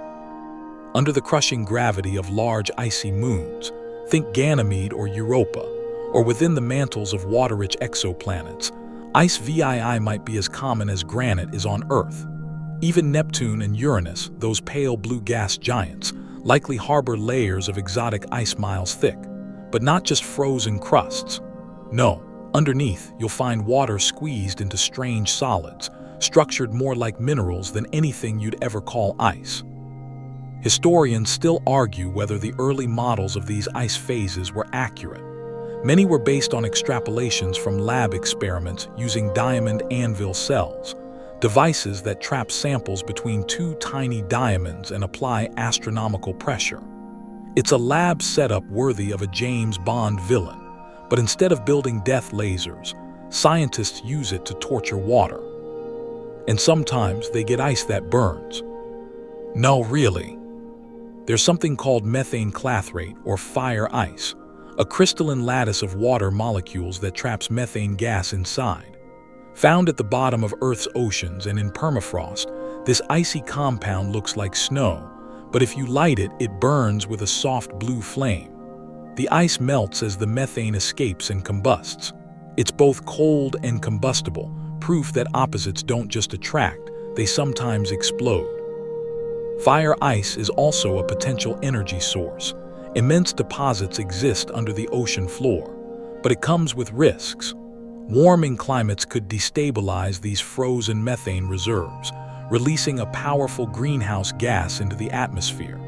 The last thing we need is the planet's permafrost belching out flammable regret. But back to space.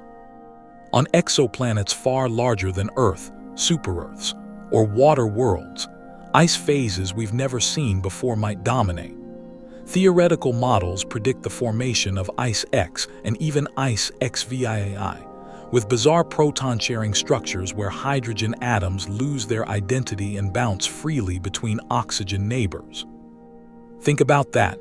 Water frozen into a crystal where the protons are delocalized, smeared out across the lattice like a quantum fog. You're not just dealing with frozen liquid, you're dealing with a superionic state. Let's unpack that. Superionic ice is a form of water ice where the oxygen atoms remain in place, forming a solid lattice, but the hydrogen atoms, or rather their protons, flow freely through it like a liquid. It's not a fluid, it's not a solid, it's both. You read that right. Ice that conducts electricity. Because of the mobile protons, superionic ice behaves like a high-pressure electrolyte. It's black, opaque, and denser than anything water should be. In 2019, researchers at Lawrence Livermore National Lab produced what may be the first lab-grown sample of it, by hitting a water sample with intense laser-generated shockwaves. It's the kind of material that might exist deep within Uranus and Neptune, and may even help explain those planets' bizarre magnetic fields, which tilt and wobble far more than Earth's. A sloshing, semi-liquid core of superionic ice could be disrupting the magnetic order. It's as if the planets are trying to signal something. Your rules about ice don't apply here. Fringe alert. Some scientists believe studying exotic ices can help us design ice-templated materials, solids with porous, crystalline backbones inspired by these strange water phases. These could be used in batteries, catalysts, or even medical implants. Matter takes notes from nature, even when nature is 8,000 kilometers below a planetary crust. So what does this mean for your sleepy glass of ice water? Well, not much. Your refrigerator won't suddenly spit out ice VIII cubes or superionic cocktails, but it does mean that water, the most familiar substance in your life, still hides secrets, that it has more than one personality, more than 10, that under the right pressure, it rearranges itself into dazzling, unrecognizable forms. Tonight, you're lying just above sea level under 1 atmosphere of pressure. Your ice cubes are content, but down there, deep in oceanic trenches or far beneath alien skis, ice grows sharp and wild. It doesn't float, it doesn't sparkle, it conducts, it burns. It remembers a time when water was still new and untamed. And next we ask a big, twitchy question. Are the forces we know, the electromagnetic, the strong and weak nuclear, gravity, all there is? Or is there a fifth force waiting to be found? You've spent your life under the rule of four fundamental forces, 4 invisible puppeteers pulling the strings of reality, keeping everything from atoms to galaxies spinning in uneasy agreement. Gravity keeps you in bed. Electromagnetism lights up your phone. The strong nuclear force holds atomic nuclei together, while the weak nuclear force lets those nuclei decay just often enough to keep stars, and you, alive.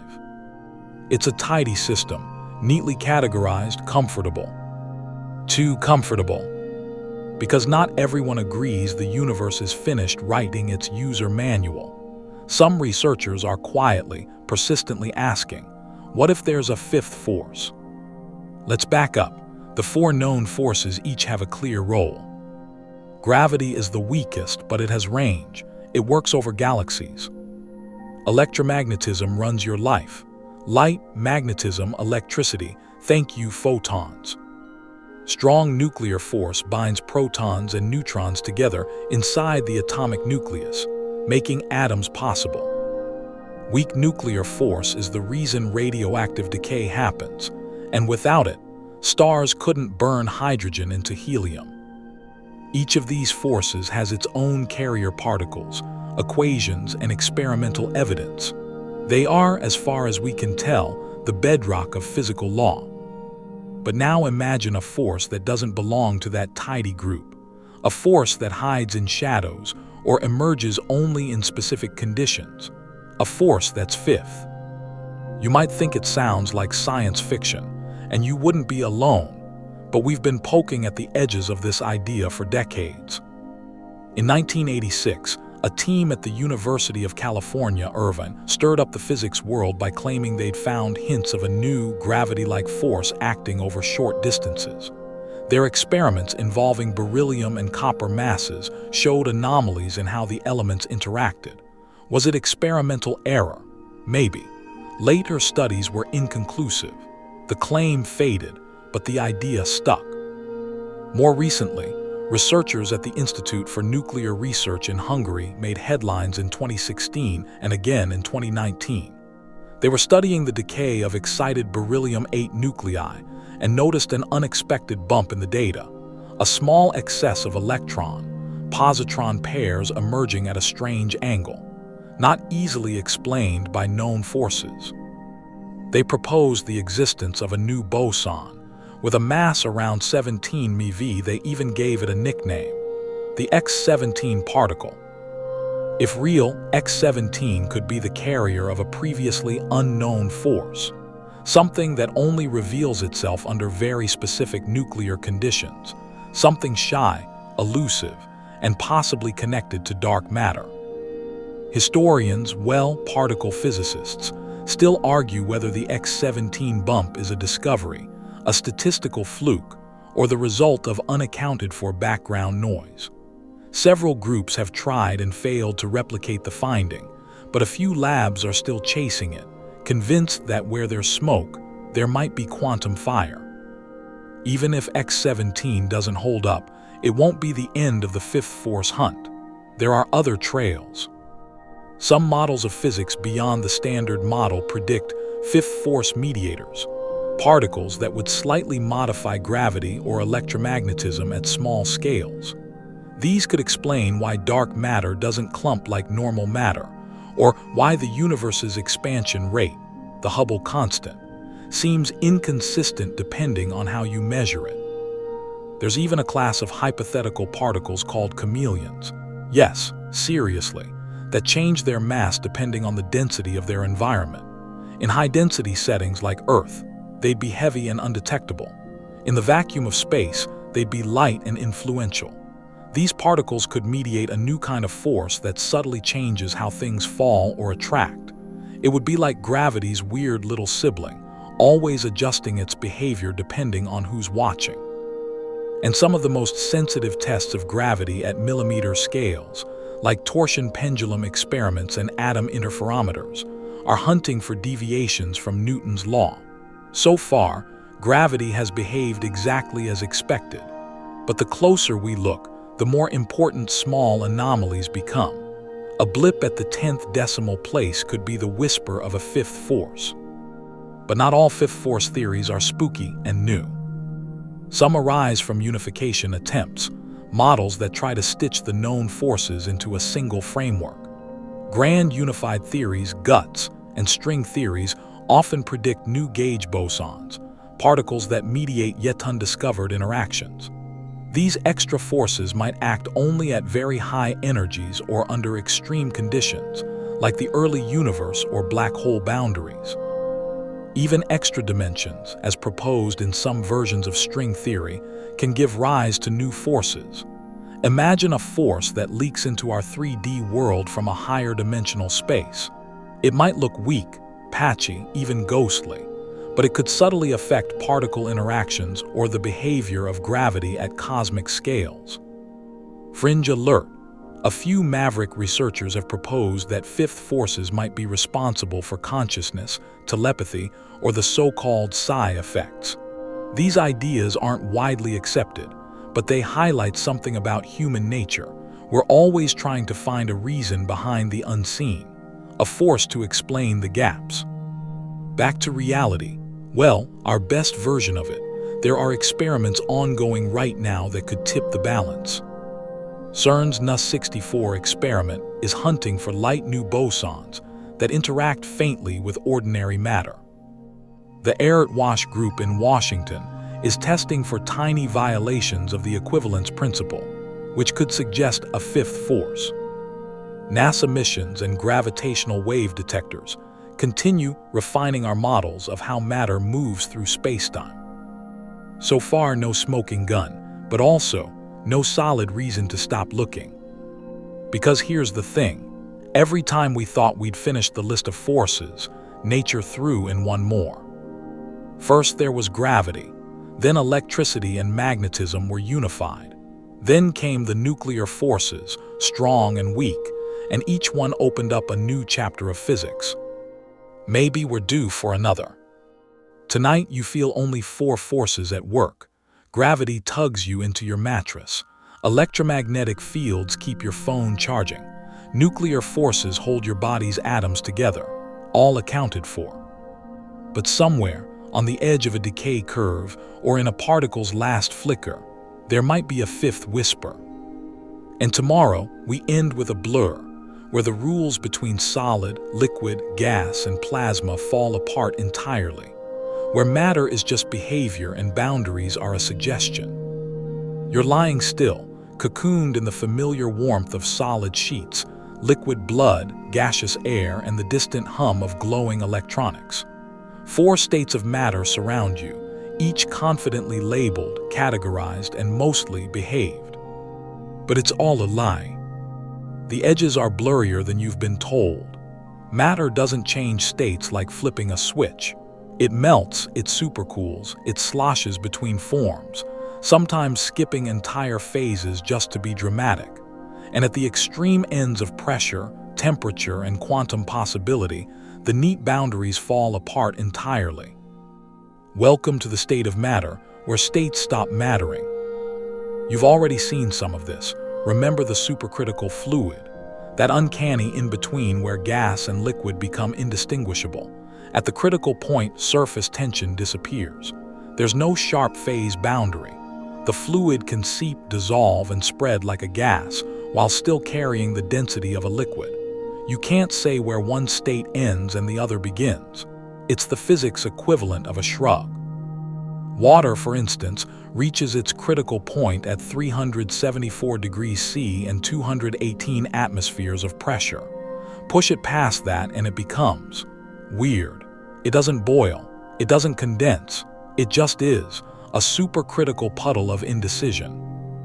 And then there are non-Newtonian fluids, materials like oobleck cornstarch in water or ketchup that defy expectations. Oobleck stiffens when you punch it and flows when you let it rest. It's not solid. It's not liquid. It's stress-dependent. Your actions define its state. Try defining that with a tidy label. Even solid matter gets rebellious. Consider granular materials like sand. Is it a solid or a liquid? Pour it and it flows. Pack it and it holds shape. Hit it and it might shatter or splash depending on the speed. It doesn't form chemical bonds between grains, so it's not a classic solid, but it's not a liquid either. Physicists have entire departments dedicated to understanding how sand works. It should be embarrassing. Instead, it's fascinating. Historians still argue whether granular matter counts as a state or just a messy subclass. But it proves a point. Not everything that acts solid is solid. Not everything that flows is liquid. Behavior and structure don't always line up. Let's throw one more into the pile: colloids. Colloids are mixtures where microscopic particles are suspended in another phase. Milk, for example, is fat droplets in water. Smoke is solid particles in gas. Gels are solid networks filled with liquid. They don't fit into any single state. They're hybrids, materials with footnotes, the awkward middle children of matter. And you know what happens when you keep stretching physics. You start making matter that doesn't exist in nature. Metamaterials, synthetic structures engineered to have properties no natural substance possesses. Some can bend light the wrong way. Others can become invisibility cloaks, redirecting waves around an object. These aren't new elements. They're new behaviors, new ways to arrange atoms to make them act differently. That's the theme here: behavior. We've stopped defining matter by what it is and started defining it by what it does. The boundaries have melted, the categories are collapsing, and matter in its infinite boredom keeps inventing new ways to behave. You already saw this with time crystals, not static but rhythmically repeating through time. Superionic ice, where protons flow and oxygen atoms stand still. Liquid crystals, molecules aligning and misbehaving in equal measure. Photonic condensates, where light forgets to travel and settles into a puddle. Each of these states erases the lines between familiar phases. Matter is no longer choosing between solid, liquid, gas, or plasma. It's hybridizing, fusing, becoming more verb than noun. Let's not forget topological matter, either states defined not by atomic arrangement, but by mathematical properties like winding numbers and phase boundaries. These include topological insulators, which conduct electricity on their surface but act like insulators inside. Quantum spin liquids, where magnetic moments don't align but keep fluctuating even at absolute zero. These states don't exist because of temperature or pressure.